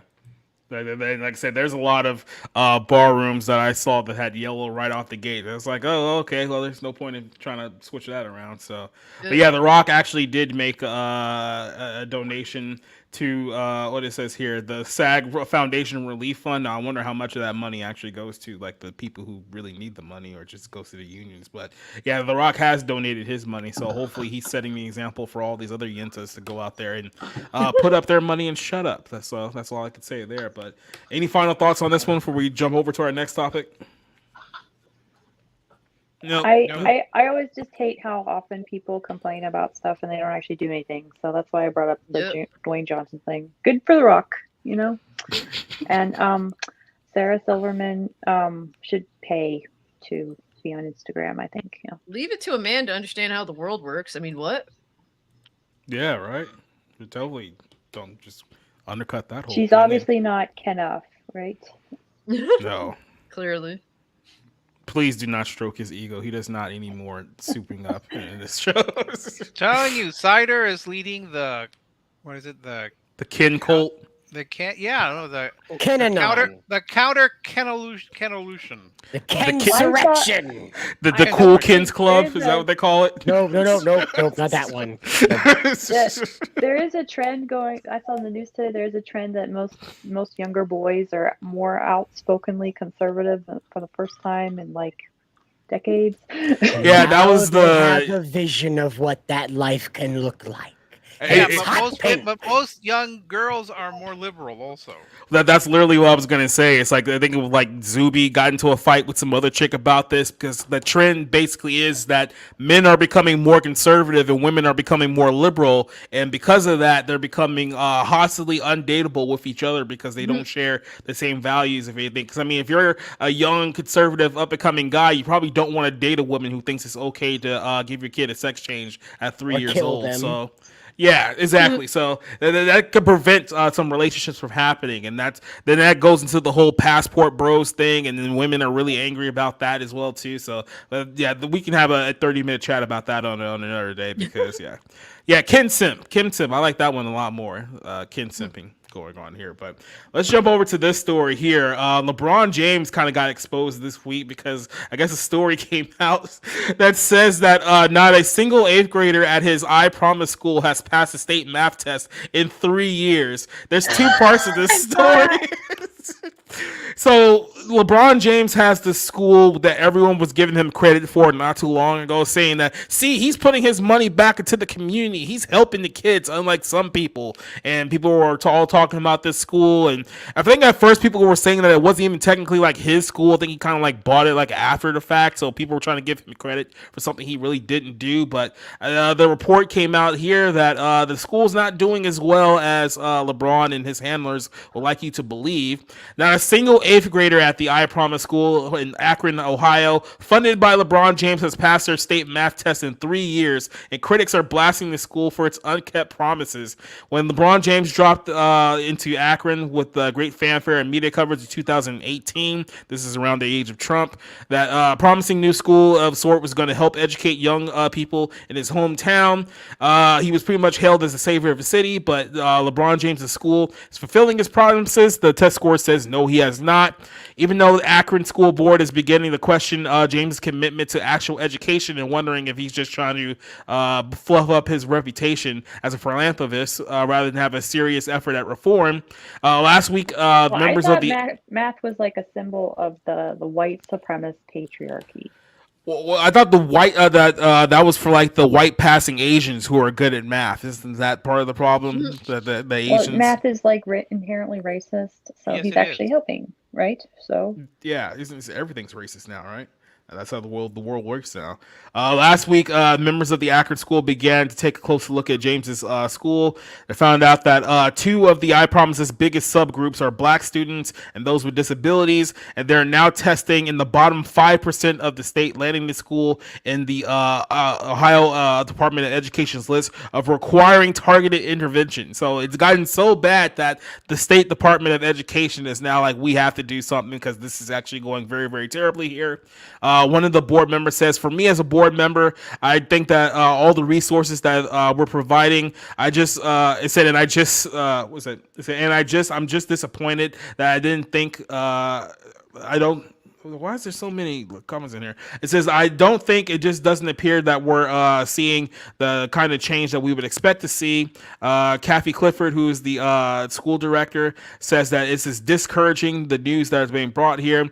So there's the promise method here, the I Promise method, with the education as a driving force for change. The LeBron James Family Foundation is not only spreading that impact, but improving the life of inner city kids and families, also shifting the course of the entire community, focusing on his hometown of Akron, Ohio. Now, there was a response to this that came out today, which does not make the situation sound any better, because LeBron James's foundation partly blames the pandemic for the low test scores, and then goes on to say that kids are more than just a test score, which is usually an admission that your kids are severely failing at your own school.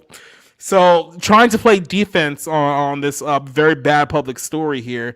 I'm just going to go straight down to what they're saying here. This is Victoria McGee, who is the senior director of the LeBron James Foundation, says that we believe our students are more than a test score. Yes, our students, they have come to us and they are behind, and we do our best. And we have some strategic things that we're putting in place to help our students move along the way we're so excited. So we're excited. I mean, I don't know why you're only just now doing things. You've had like several years to get this thing in the order, but they said that even with all the promising going on, the school is still failing its students miserably across the board, especially in math. They said that out of the grade levels, that more than 1% are proficient in math, just 1% of the students there, where the lowest tested schools in all of Akron, some of the worst in the state, achieved at least a 17.6% math level proficiency, which means that they're even doing worse than all the other poor schools in Akron at the moment. They also said that all the 5 grades at James' school have fallen behind the rest of the state. 3rd graders have fallen behind in English and in math. 4th graders, English, math, language arts, and science. 6th graders are behind, like 3%. These are just abysmal numbers here. 7%, only 8% are meeting English, 1% are meeting math. So apparently this is just an outright terribly run school. But LeBron James gets to parade himself as a philanthropist activist because he put money into the school. He became the face of it, and he's being hailed as a hero, even though the kids that are actually going to this are doing far worse than they would do at a regular public education school. So just terrible all the way around. What I you want to say? speak on this one because I have public school education. Well, So I used go to be a for it. teacher. Okay, I can tell you probably what happened, okay? Mm-hmm. Okay, so they probably used like a lot of his money to like make the school a better place as far as like the outside and the inside goes. So he gave it like a paint job. And then they probably put a bunch of technology into the classrooms. And then, of course, the pandemic happened. So a lot of these kids were probably like working from home on their schoolwork and stuff, which means that they're just goofing off and they're not actually doing anything. And their parents are like freaking out and overworked and overtired and everything if they're like working at the same time. Or maybe some of them are like managing to hold down like 2 or 3 jobs to get through the whole thing. So I could probably say this, that it's nice when you give money, you know, but like technology doesn't actually help a lot of students. Technology accounts for, I read it, like I did one of my like my classroom thesis, my master's thesis on stuff like this, but like technology accounts for like 90% of some of the stuff that people buy for different medical fields and educational fields and stuff. Like a lot of people invest in technology, especially when it's new and it's cool and it's hip. Okay, there's not actually, like, only 3% of that is consistently used for testing the effectiveness of the technology. So you get like a threads sort of situation with schools when they do this stuff. Yeah. So if you have a lot of stuff that your kids are doing on a computer and there's not a lot of actual like copies of books or papers that are coming home, please homeschool your kids. And if that's not possible, pull them out and get them like reading like actual physical books and stuff. Like that is going to stay with them much better than having like all these pop-up ads and these different tabs and like siphoning off different sections of your brain so you can actually focus on something. Well, first I would say that yes, they have, was it 1% of their students at the proficiency level that should be their age, and they're blaming the pandemic. But I would remind Mr. James, it's worth it if it saves just one life. Okay, if it saves just one life, it's okay that all these kids are going to be way behind all their peers, all their age group. It's okay because that one life that was worth it made it all so necessary. Okay, well, just to combat that real quick, okay, for all the COVID stuff that happened, I can tell you, I worked in schools where they had asbestos problems, and it took them months to figure it out. So, if it just saves one life, yes. Yeah, if it saves just one life, it's okay. It's Yes, okay. never mind if I'm running around pregnant. That's all right. It's worth it. All of that was worth it. Mr. James, I should be remembered, I think was probably strongly advocating for all of these shutdowns. So he created the problem himself if he's blaming the pandemic, because I believe, probably would support closing down the schools, closing down the nation if it saves that one life. First, I think, well, I would say we see that throwing money at a problem is never going to solve the problem. It's not that he didn't have millions of dollars to invest in these I Promise schools. It's that the money was apparently not well used. What was that money used for? It wasn't used for the education of these kids. And we'll see There's a huge amount of fraud that goes on with financial stuff. Okay. Yeah, I know this. I know this is Ohio, but the state of California is like a perfect example of this. This idea that if we just throw more money at the problem, then that will fix things, and then somehow throwing more money at it makes it significantly worse, and no one can figure out exactly why. But we know we need to throw more money at it because if we don't give them money, then it's going to get worse. What's concerning to me about this? Oh, go ahead. Go ahead, CS. Okay, well, one of the things that when I was teaching down in the city of Atlanta, it was the year after the big cheating scandal, and they were talking about how they had code words and stuff that they would use for determining basically which teachers would cheat and which one would not. And I learned this like after I quit my job because I was pregnant. You don't want to work in a city school and be pregnant, okay? Especially when there's possibly asbestos in your classroom and some teacher lost an eye asking a girl for a bracelet book. Well, Johnson, I'm not sure if you're old enough to remember this one. Remember when Clayton County actually lost its accreditation for a few years? Remember that whole scandal that happened down here about 15 years ago or so? You know, I don't remember that one, but I remember all the cheating stuff. It was the Obama It era. was right around the time where the cheating stuff really started to take off, but even like a few years right before that one, Clayton County, the entire county lost its accreditation because of how bad those schools were. This is a county that's been fighting against gentrification for years, yet they still have done nothing to advance any of the quality of life in that county since then. So it's like, yeah, you reap what you sow, I guess. Yeah. You Well, know I mean, even when I was student teaching, though, there were testing irregularities that I witnessed, and I was told, you don't have to report that. Wink, wink. And it's just, I didn't actually know who to report to, so because I wasn't. What's truly concerning to me about the response is that there's no like, well, we're gonna have more after school programs. We're gonna, like there's no plan to try and combat this. So this just makes me think that you're just gonna kick the can down the road, just like everything else. At least if you have a game plan, in order to try and improve these scores, to try and improve the quality of learning for these children, I could at least say, okay, so you guys are at least trying to curb this issue and help these children. But when you're just blaming things, you're just like, oh, it's not our fault, it's actually this, that, and the other, but you have no plan to try and change the situation. I have to say, well, this ain't looking good, and it's a relatively hopeless situation. It's a shame that our children can't get adequate education in modern day. I'm not by any means any professional in any of these sorts of ways. I honestly advocate to get rid of public schools, but before that happens, there has to be a true alternative that does show to be better for children, and that's what I'm waiting to see.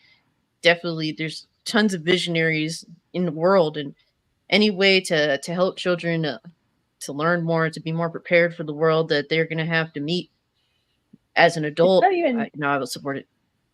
Yeah, it's not even preparing them for this world, it's preparing them for dealing with the changes that will come. And I cannot stress this enough with like my own kids. Is like my kids will probably have 5 or 6 different jobs in their life that they'll want to do. And I mean, that's being like on the conservative side, probably. So it's like, I need them to be like, hey, if you want to learn something, this is what you got to do. And this is how you go about it. And these are the people that you contact. And you just got to get over like people pushing you down the line. And I've even told my son, I said, when you're 18, we're going to go out and I'm going to get you a sales job doing something so you can get used to hearing no a lot. So this is wonders for your ego when you ask women out. So. And be sure to tell him that you are all replaceable. So that's, I mean, becoming irreplaceable is a good motto, By the way, it's been like a week since LeBron's son passed out with a heart attack, and no one's asked any questions about what happened there. And we're not allowed to ask any questions, especially here on YouTube. So, well, I'm that's pretty sure it was why this whole scandal popped up. Yeah, let's take the mind off of it. Chase the rabbits, Jacob. It would be with LeBron. Did they just license his name? Because it shows that after 3 years, he doesn't have much of any interest in what these kids are learning or not learning. In this case, was it absentee landlord syndrome, where you take the credit, you take the applause, you're called a great philanthropist, but you're not really involved. They just use. I want to see LeBron take the test. Well, wouldn't even pass it either. It's always interesting. Isn't there some sort of joke about whenever he's photographed reading a book, and he never upside down. He never gets past the first page. Yep. Well, I mean, LeBron James famously left high school, went straight to the NBA, and there's been rumors that if he wasn't such a highly touted NBA prospect, that he probably wouldn't have passed any of his state tests when he was in high school, because he probably had somebody else doing it for him to make sure that he got out and got that Nike contract. So, And yeah, LeBron James is not known for his intelligence. Let's just put it that way. Well, we'll just put that. Those are rumors that have not been confirmed. No. It's definitely confirmed that he dropped out of high school. Well, I know. To the I think he's talked about how he's read the autobiography of Malcolm X, but he never mentions how the brother minister thought that women became lesbians because men rejected them. But be that as it may, it shows that he didn't have an interest. If this has been going on for 3 years and nothing has changed, the people would have in other circumstances, I imagine that the people in charge would have been fired, and that you would have at least been on academic suspension or academic probation for all of this. I don't understand why why we're kind of saying, hey, they only 1% of the kids know how to do basic math at that age level. Yeah, but there's no real situation that needs to be fixed here because it's LeBron James. I don't know if that's what they're thinking, but as much as I joke about think of the children, this is a case where you should, because it's the kids who are going to end up being the losers in all of this. They're they're going to struggle. Yeah, like Skyhound 28 asked about like how many of these fathers are actually educated and know what they're doing. And like parents in general, I think it's almost like I grew up in the 90s. Public schools were still decent back then.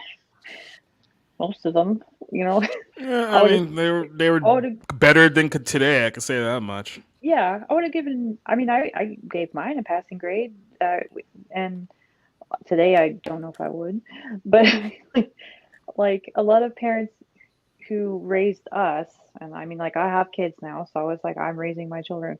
A lot of people just kind of assume, hey, this is what you do because this is what my parents did.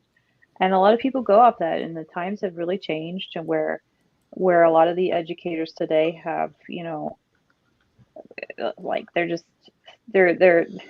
up to date on political events, but they're not sure which gender they're going to be tomorrow. They got a lot more tattoos and nose rings, and that's the 90s version of prison guard wear, and it's just so a lot of these people too, like you're more likely to have like speeding tickets and DUIs and stuff because the teacher shortage is so bad, and there are just not a lot of teachers out there that are willing to work for the pay. I mean, like when I was starting out, it was like pay in Georgia was $30,000 a year. Who's going to work for $30,000 a year at a school where you have to go home and do homework and lesson plans? You have to deal with parents. Sometimes you have to deal with an interpreter and a parent. Sometimes you have to deal with a social worker and a parent.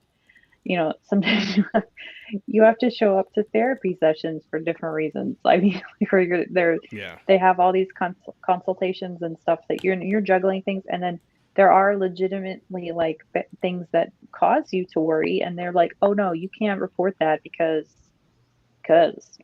I can't tell you how many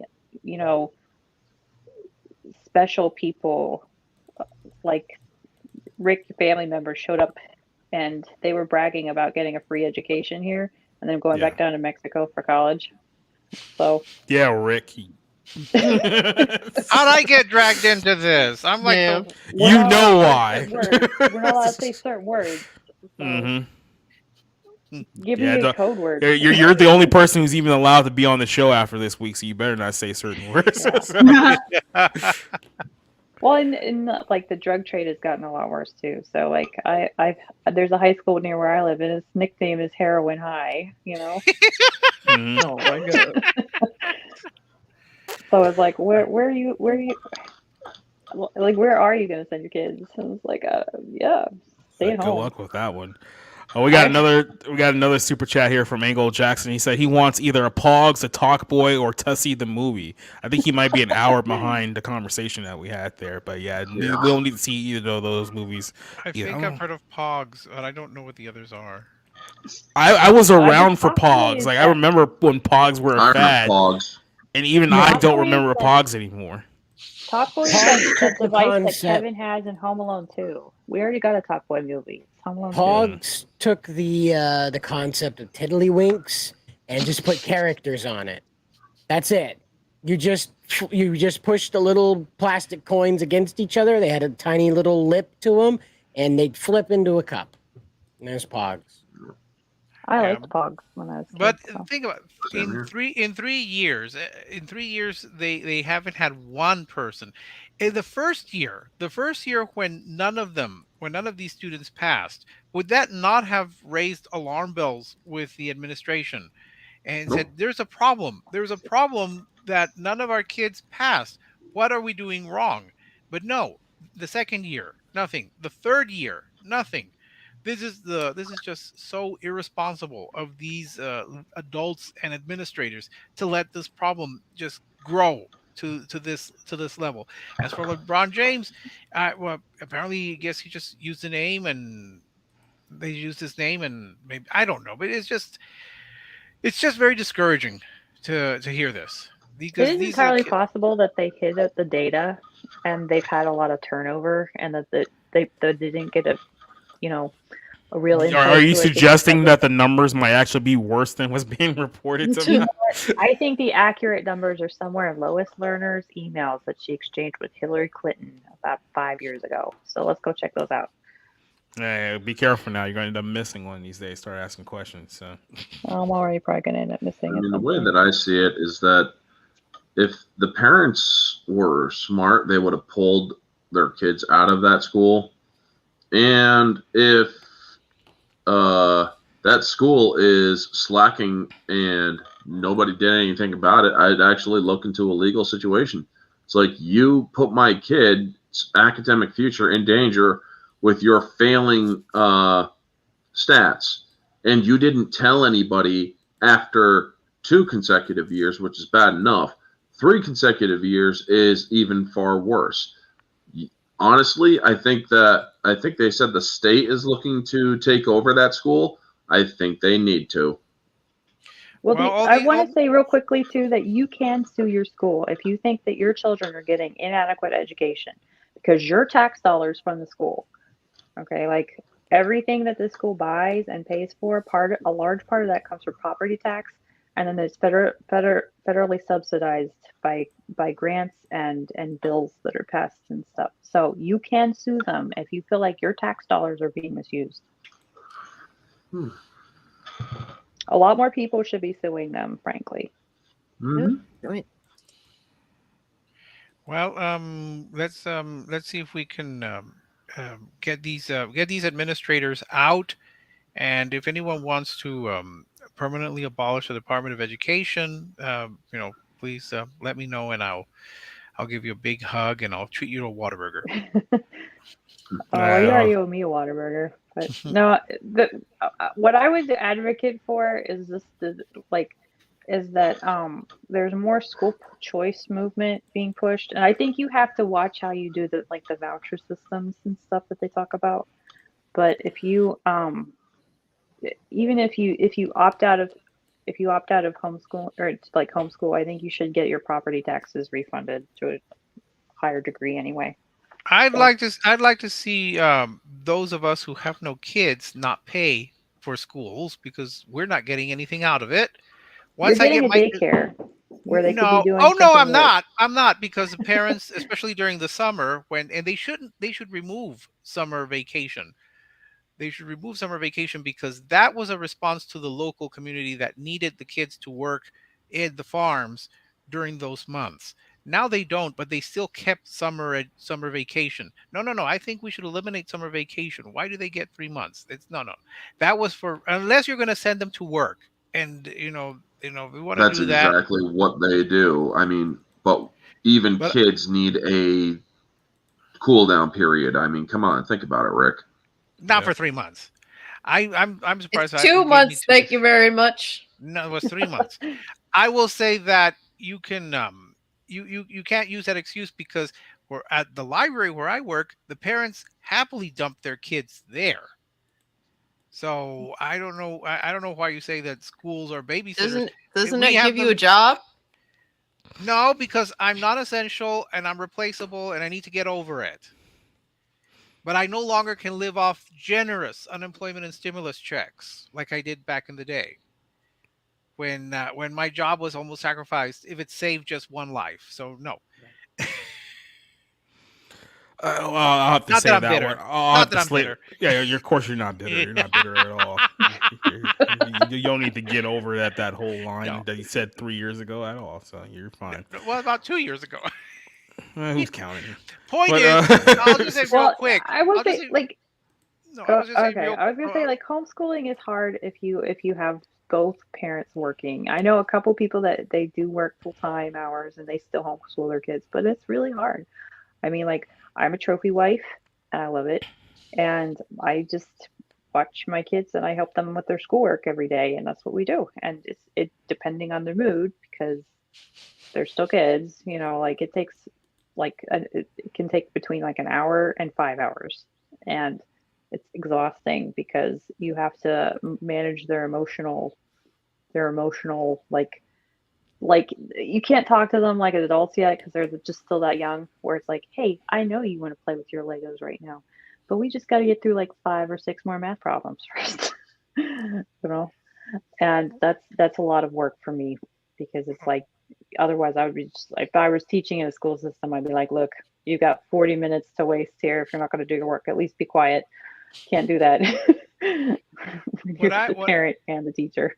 What I'm curious about is, all right, now we know that there's a problem. What are they going to? What have they said that they will do to fix it? See, that's the thing, is like, I don't think they will fix it. They're just They said they had ideas and that they were really excited about those ideas. So Yeah, I have question. ideas and up I'm your excited taxes. about them too. My Yeah, ideas no. involve making money and getting a date, but that doesn't mean that it's going to happen, is it? No. I do Maybe have you a can super work out chat a here while for Amari Parker before we move over to our closer here. He says, can kids who wanted to do trades go to school all day instead of doing typical boring school? I mean, it's Kind weird of. because it feels like, especially with the route that we're going with AI and computers, that we're probably going to need more people in trades than, you know, the stupid stuff that we're doing at universities nowadays. So I don't know. That's a tough one. I would actually prefer people do trades because, I mean, you could probably make more money doing trade work and be less in debt on the side as well. So I It don't know. depends. That's I will say, I do this with my kids. My kids do community service, and they are allowed to job shadow different people depending on who you know, basically. So Yeah. there you go. Well, you know, why don't you know if anyone wants to send their kids down the coal mines again, and no one can do that. who really not could true. object to that? I mean, this isn't China. I'd say it's good, you know, for a kid to Not learn a yet. trade, obviously, but then, you know, perhaps go to school for like business or something, so that you could turn your trade into into your own business in the future. You know what they there's a need lot to of start kids, too, doing? that- Lemonade stands again. Well, and I recommend No, a because place they'd get that. cited. Yeah. Kids made a freaking mint dirt doing lemonade stands back when I was a kid. No, but they would need a license to. They need a food handler's license. They would need a business license. They need a That's the permit. modern day bullshit that they did to get that stuff to stop because they couldn't handle the fact that kids were making more money than them. No, I'm just saying that's what they would need. That's why they don't have lemonade stands. And this is why you don't live in California, unless you're like Dwayne Wade and then be like, oh, well, I need my transgender son lesbian thing to live somewhere that's not wrong to stand on its own. So I will say there are a lot of skills that you can use in a lot of industries that work well for this. So like my son got a camera from my mother-in-law, so he's learning how to do photography and like Photoshop editing type stuff. And I mean, like, he's not that old. I'm not gonna tell you how old he is because I don't want you like bothering me about my kids. But like they do that. And then my kids have karate classes. So one of the things that my daughter does is she's learning to be a teacher there. So she's like a senpai. So it's her community service. I'm sorry. How did we start talking about her kids? Like where this whole conversation? I thought you said you. I thought your daughter. I misheard it, and I heard crochet class. Yeah. Oh well, my kids. I know how to knit, and we're learning how to embroider. And there's still just doing lots it. of She's stuff. just still going. Yeah. I'm just trying to do a lot of stuff. This is my area of Can we expertise, send our kids to the I Promise school? No, I've already told them the public school is horrifying, and they never want to go there. But they All get right. to see big murals of LeBron James. Doesn't every kid want that instead of knowing how to do math? Read. If they want to do a mural somewhere, Read. if they want to do a mural, I'll let them do it in my driveway. Just like Sarah Huckabee Sanders let her kids do hers on her driveway. Okay, we need to move on now. Yeah, Our final really topic exciting. of the night is we're going to talk about Marvel's Secret Invasion. Now, this was the series I was supposed to cover for Bounding, but after like the first episode, I lost so much interest that I even bothered to like go back and finish watching it. But all I've heard is that it's awful, especially the last episode was very, very bad. So essentially, what they did is that they subverted your expectations once again by making you think that this is going to be a super cool spy thriller starring Samuel L. Jackson as Nick Fury, and they turned Samuel L. Jackson into a broken old man who's dating some kind of alien woman now, and Amelia Clark is now unironically the strongest person in the entire MCU moving forward. That doesn't make any sense. They revealed that Rhodey, our War Machine, has apparently been a Skrull ever since Civil War. So all the scenes from Endgame and Infinity Wars, that was completely somebody else. So they actually destroyed the entire MCU canon throughout the course of this whole thing too. Did you say squirrel? Skrull. Scroll. Yeah, that. Oh, a scroll. Oh, okay, that Scroll. okay, the alien thing. I thought you meant like a squirrel. Okay. No, Yeah, the that's- alien immigrants from Captain Marvel. Oh. Yeah, maybe since we can't say illegal immigrants, we'll just have to call them squirrels now. How about that? I'll just call them aliens. I laughed when they I guess they revealed that they're trying to like kill the humans off. I'm like, oh, that's funny. Replacement Yeah. theory in live action. Yeah, it's always going back to some form of depopulation, right? I mean, at least they don't believe that in real life because that'll be bad. But let's go ahead and bring up. There's a couple of stories here that I wanted to bring up. Marvel Secret Invasion director admits that he does not care about the series' poor fan reception because is it our job to fulfill their expectations or to tell the story that we're telling? This is exactly why they don't want people who know the source material to work on these shows because they only care about what they're doing to the shows. They don't care about actually satisfying the fan base of these terrible shows that they're trying to get people to watch anyway. And all I have to say is that you think this show is bad, wait till Echo comes out later this year. It's only going to get worse from here. Yeah, the blind, deaf, one-legged, lesbian, Native But American. The thing is, nobody cares about Echo. Like, there's nothing invested. This is supposed to have been Nick Fury's freaking show, and that has been a character that's been there since the very beginning, and you've done nothing but made him look like a fucking loser that really isn't that good at his job anyway. So the fact that arguably Nick Fury is probably the most important character in all the MCU, that it could be argued, and you just gave him a dog shit show that just completely makes his character look like a piece of shit. Good job. I think we passed that. I think we passed that point when we found out how he got, how he had to get the eye. How he got the eye patch there. Yeah. We knew that a little kitty cat would be so destructive.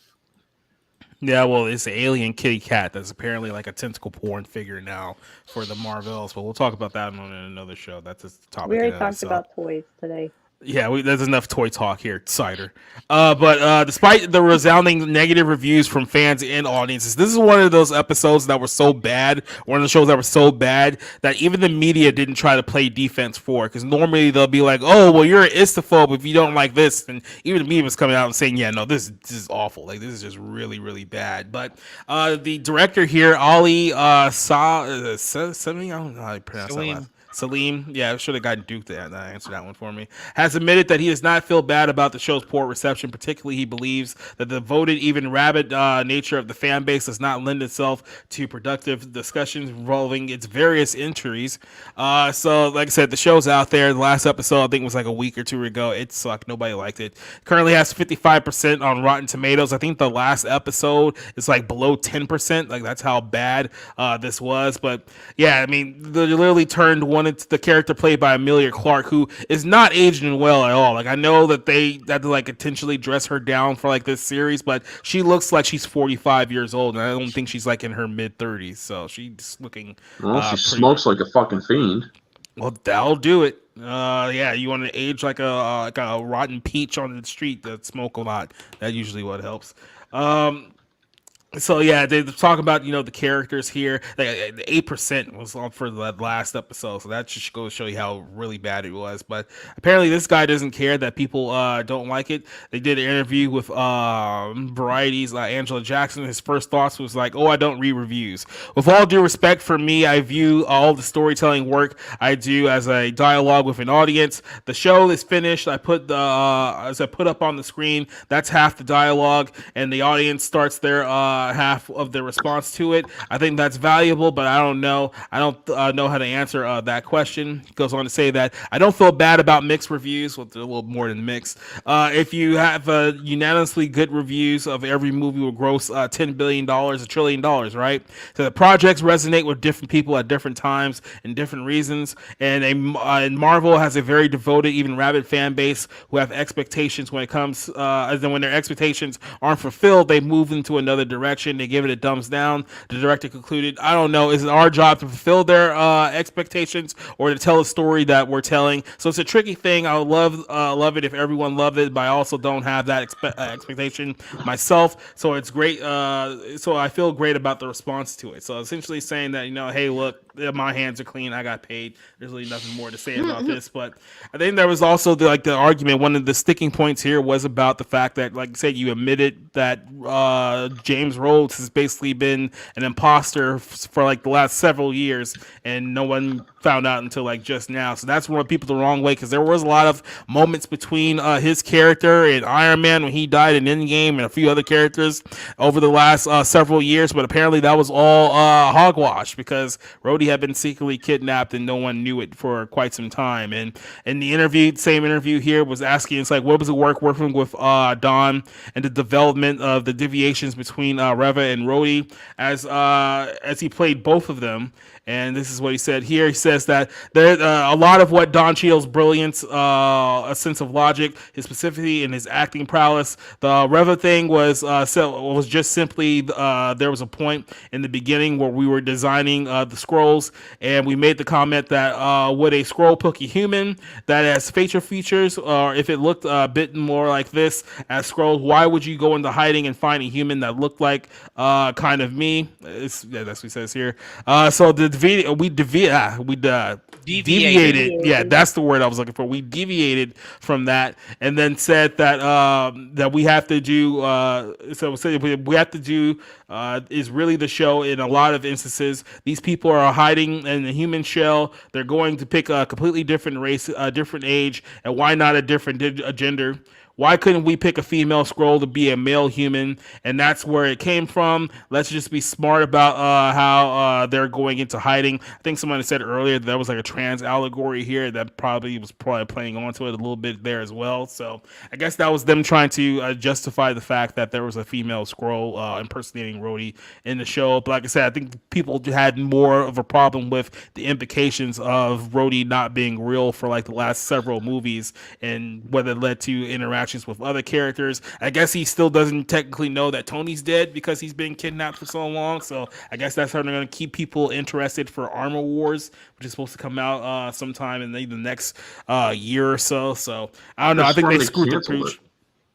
No, they're still doing it apparently, so it's still in development. I mean, it's probably on hold now with like the writers and like the SAG strike and everything like that, but they're still moving forward with it, just like they're still moving forward with Echo and Agatha. And the only thing I haven't heard anything about for a while is Ironheart, but apparently they were already shooting most of it, or it's mostly shot, so they're probably waiting on a day to dump that one out too. So I'll start with Orange Hat. What do you think about the reaction here to A Secret Invasion? This is supposed to be what kept people interested in Disney Plus shows, and now I think people have largely given up on it. It's an absolute failure. And this dumbass asking, is it our job to give the fans what they want or to tell the story that we want to say? Your job is to keep people interested, keep people willing to pay for this stuff and give it a view. You didn't do that. It is your job to do that. And the reason why you failed is because you asked a very retarded question. And yes, I'm using that in its official context, folks, not the derogatory. He asked a very held back and hindered through arrogance question. You're saying, is it really our job to do what the fans want us to do? Yes! If you pay attention to the fans, if you give the fans what they want, if you show respect to the source material, you have a fan base that will respect you.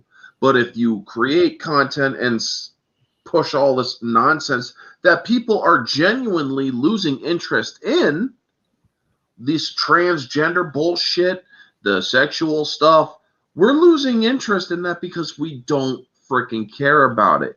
It's not something that needs to be celebrated. That's why we're walking away. And that's why your stuff is getting so poor ratings. I'm old enough to remember when Rotten Tomatoes shut down their website for a whole night to reboot it so that they could protect Captain Marvel. And guess what? I was literally on the site when it went down. So I was actually there. And the fact that they're still getting their asses or their clocks cleaned by audiences simply says, we have had enough. We're not putting up with your shit anymore. It wasn't a fluke. It wasn't bad actors. It wasn't trolls. We are the people that you need to start listening to. And critics, they don't know shit about entertainment because that's all they do. Folks, Rotten Tomatoes pays them to give good articles or good reviews for bad quality things. This was freaking admitted by somebody who worked as a reviewer for Rotten Tomatoes. He outed all of them. They have to give good reviews so that they could get their early access perks. You honestly think that what's the critic score for it? 55%? It's that error. It's so bad that they can't even defend it. 55% for the series overall. I think it's like 8% for the last episode, which is absolutely terrible. And that's the critic score, right? Yeah.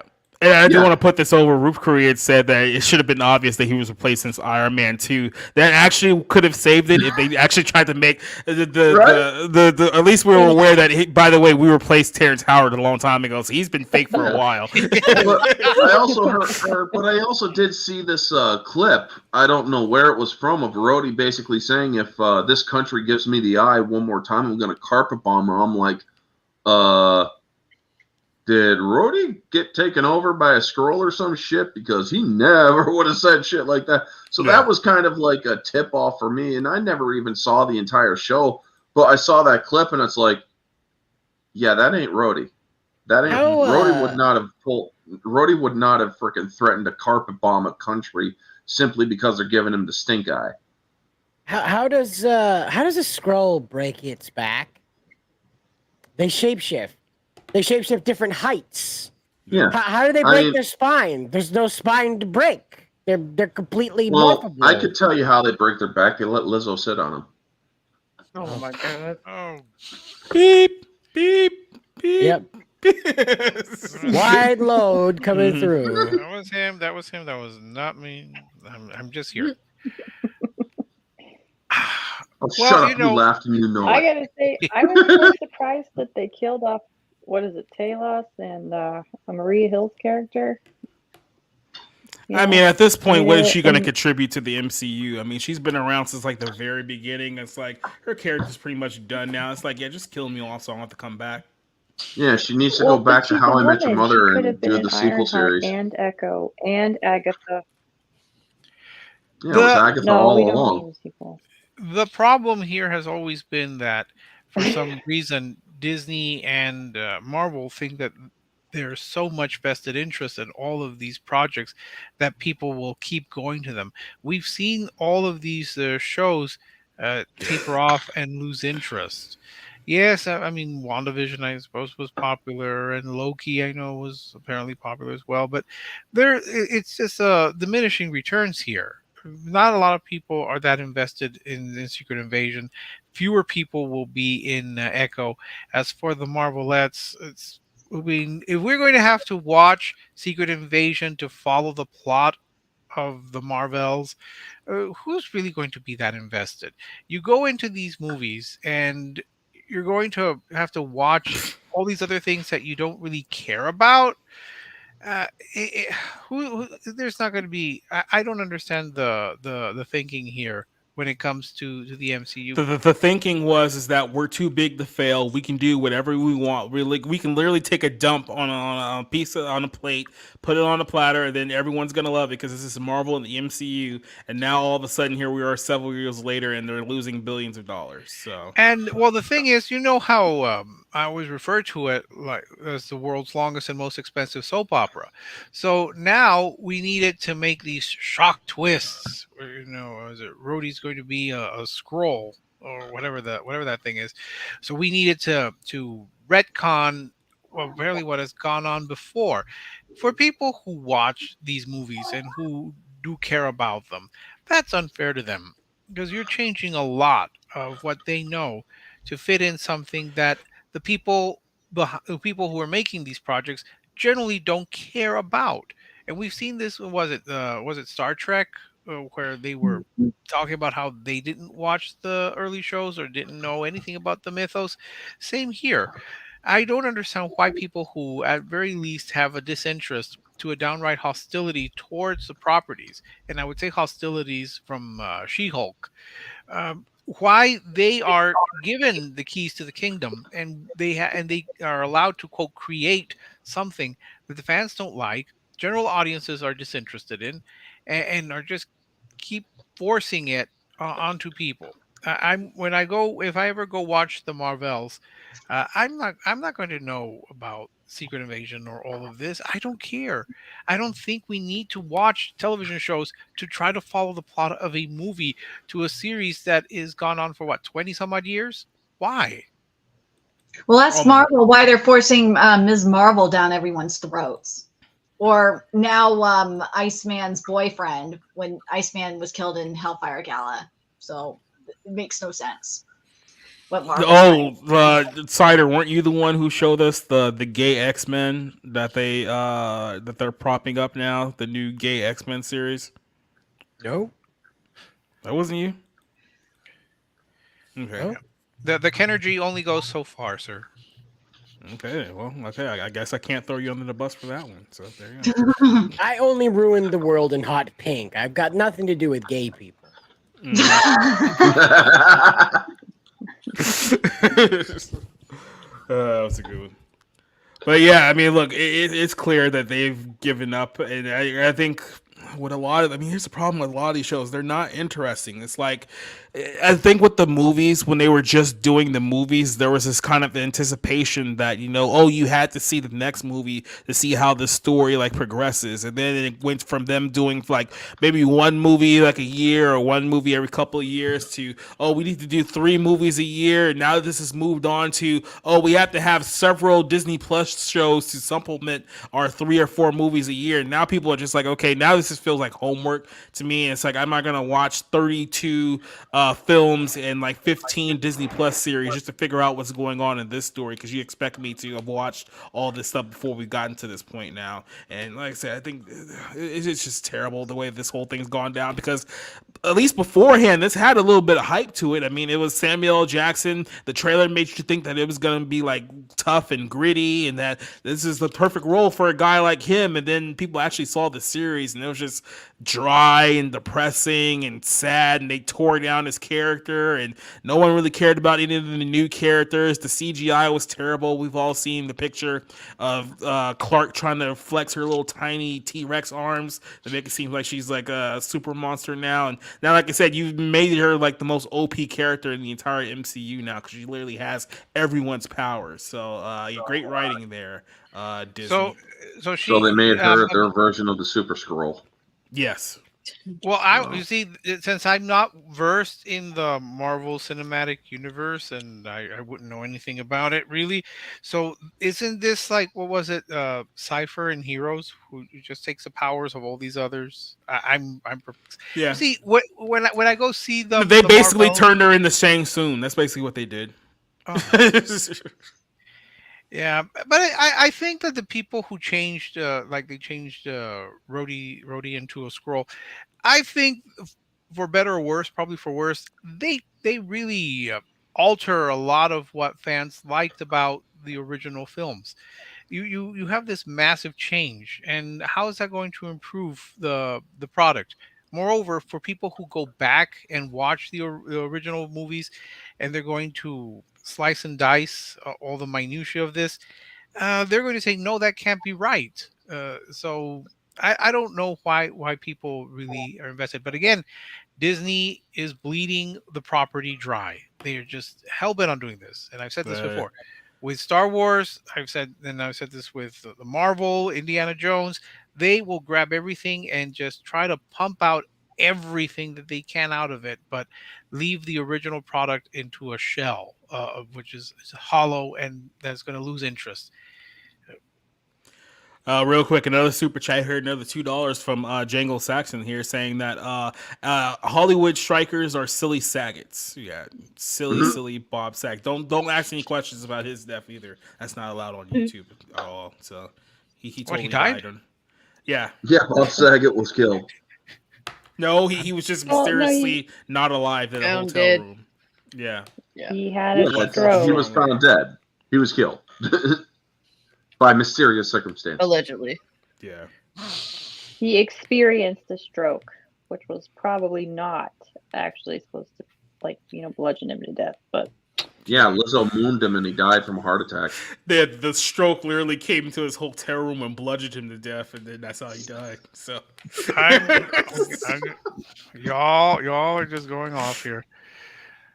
But yeah, I mean, good luck. You know what? I can't wait to see that one-legged lesbian, deaf, mute, Native American show there that is going to alter the course of the MCU, and I bet you it's going to be the Full House of the MCU. I promise you. It'll be a turning point in television history. Yep. Well, Ms. Marvel coming on the network TV is considered history right now. Yeah.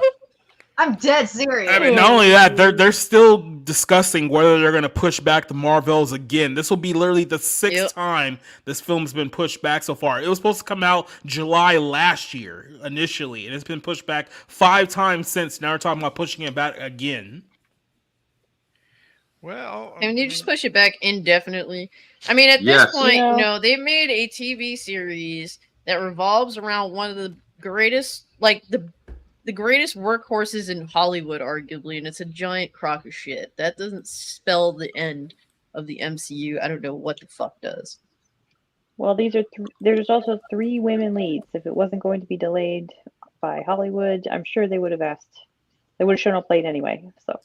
Well, I mean, you give them credit if both films keep to their original schedule. I know that the Marvels would have toppled Dune Part 2. And we would have forgotten all about House Atreides battling House Kill me, Harkonnen. please. Yeah, we would, because nobody would have watched Dune after watching the Marvels, so nobody's going to go to that.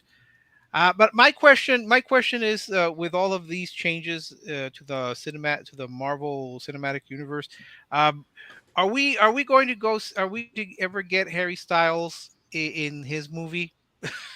I heard the Eternals is getting a sequel too. That's what I heard a while ago.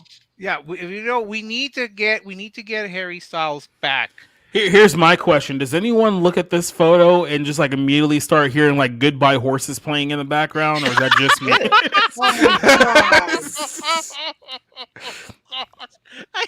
Jacob. Well, that's just fuck me. is that? Oh, okay. That's Brie Larson. Is that a guy? No, that's Captain Marvel right here. So that looks like a guy to me, man. That looks like some tranny dude. Oh my Goodbye Horses. I was thinking the same thing. It's a great song. I mean, it almost looks like somebody was trying to look like Heath Ledger.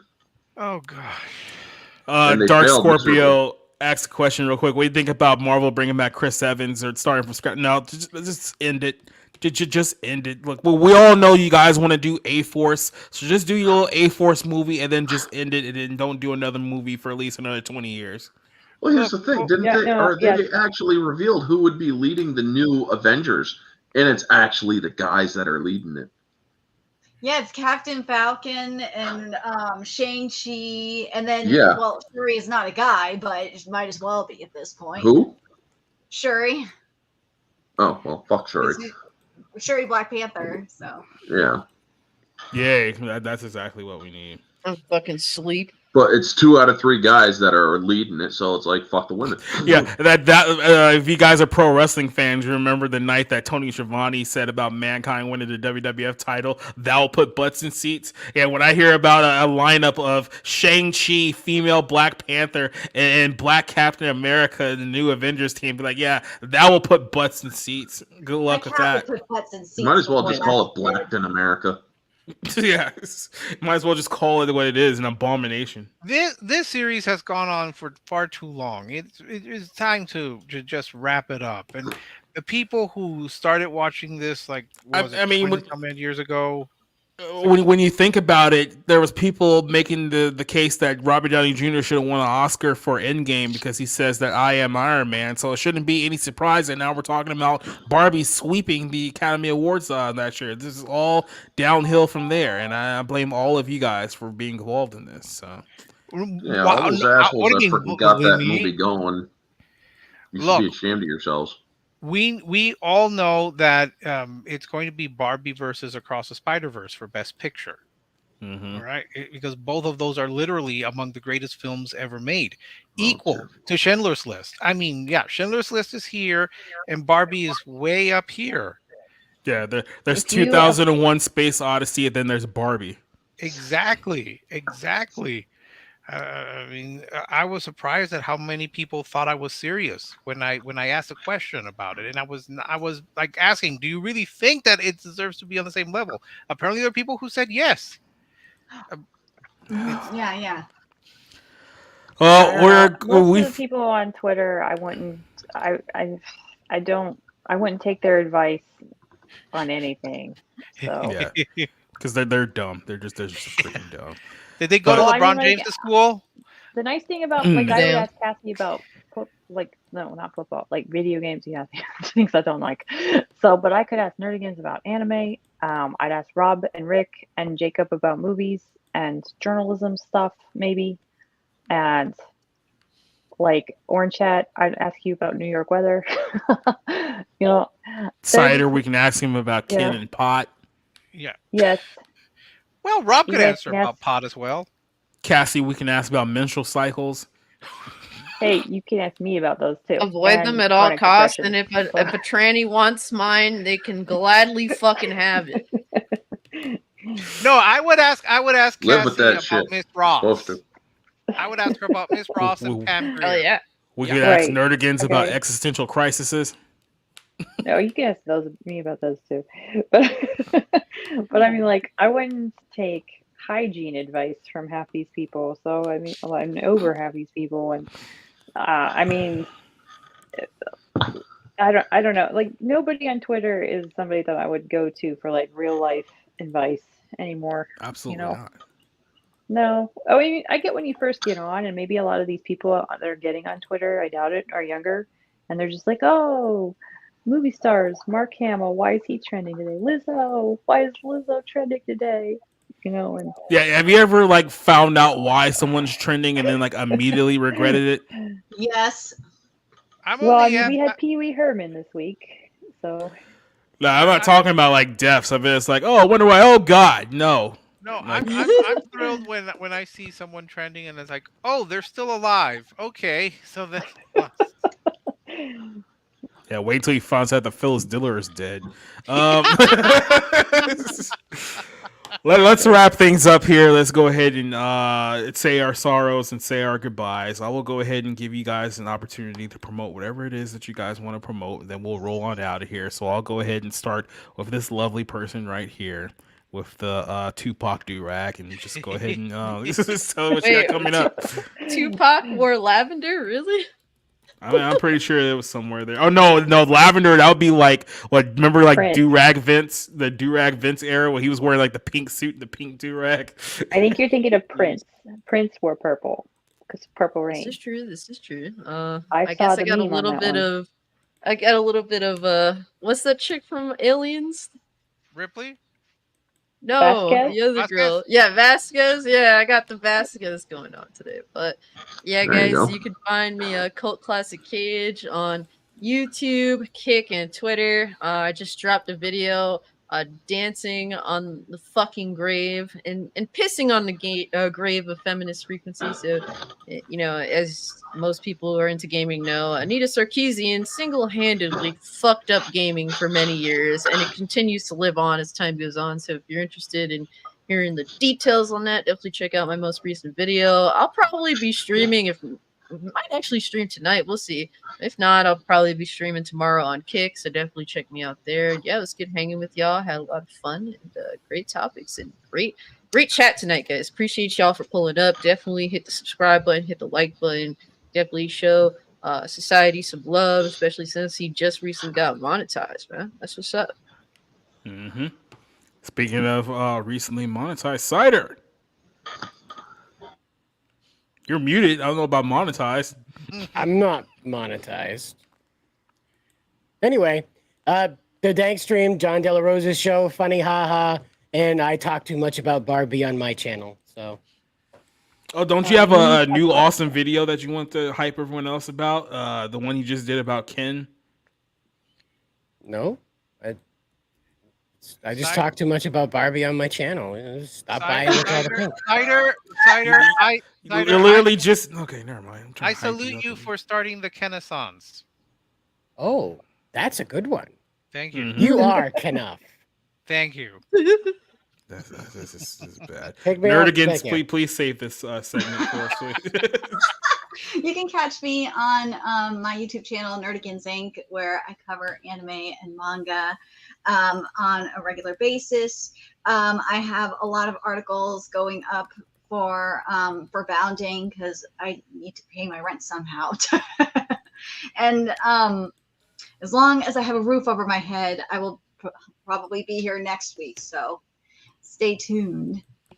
All There right. again, you can hit Jacob up for tip money now because you're here and you got money from the super chats. Oh, I did? Now, I don't want to take money away from him. I understand the struggle. I do like how you said that, like, as if I was just going to give it to her to begin with. I mean, that was pretty He's funny. not gonna give me his money. I know that. All right, then. Orange Hat, what you got? I think you're muted too, my friend. Well, I got mystery reviews coming out until the end of August, and then I'm no longer doing mystery reviews. I'm going to do Tuesday theme streams. Next week's mystery review is going to be Monday instead of Tuesday because Tuesday I'm getting surgery. Sundays are MCU Sundays. Me and the Hat Crew are doing Thor Ragnarok on Sunday, and a couple of Thursdays I'm going to be doing Thursday singles with my friend Mara, and on her channel on a couple of Wednesdays we're going to be doing ones and twos. We're going to be doing Ghostbusters 1 and 2 this month. So yeah, you can also find me on Twitter and on my channel. Yeah. There's a clue for your next mystery review right there. So I was just want to. Well, actually, the next mystery reviews are I'm doing cop movies during August, so the next mystery review will actually is a '90s cop movie with a 10-year span. Blue Streak. Anyway, C.S. Johnson, what are you doing here? Hey everyone, it's me. It's just CJ, and you can buy my books. So, also I put a Twitter picture up of my new doggy. We got a new doggy this week. Well, not this week. It was a couple weeks ago, I guess. But I finally got rested up enough from chasing him around. I could post a picture. So. All right, let's get this over with. Well, all I've got coming up are just more reviews, my weekly haiku, and a series where I review some film or television show for one of the featured players for TCM's Summer Under the Stars. It's something I do every August where I write something related to that particular star. Not every day. I did that one year and it nearly killed me. But I'll try to pump out as many. I've got a few lined up already and some that I need to write. But yeah, just keep your eye on that, and just hoping that the Biden boom finally ends and I have some money left in my bank account. Oh yeah, it's a boom, all right. All the money's just evaporating into the ether. So Yep. Don't I know it?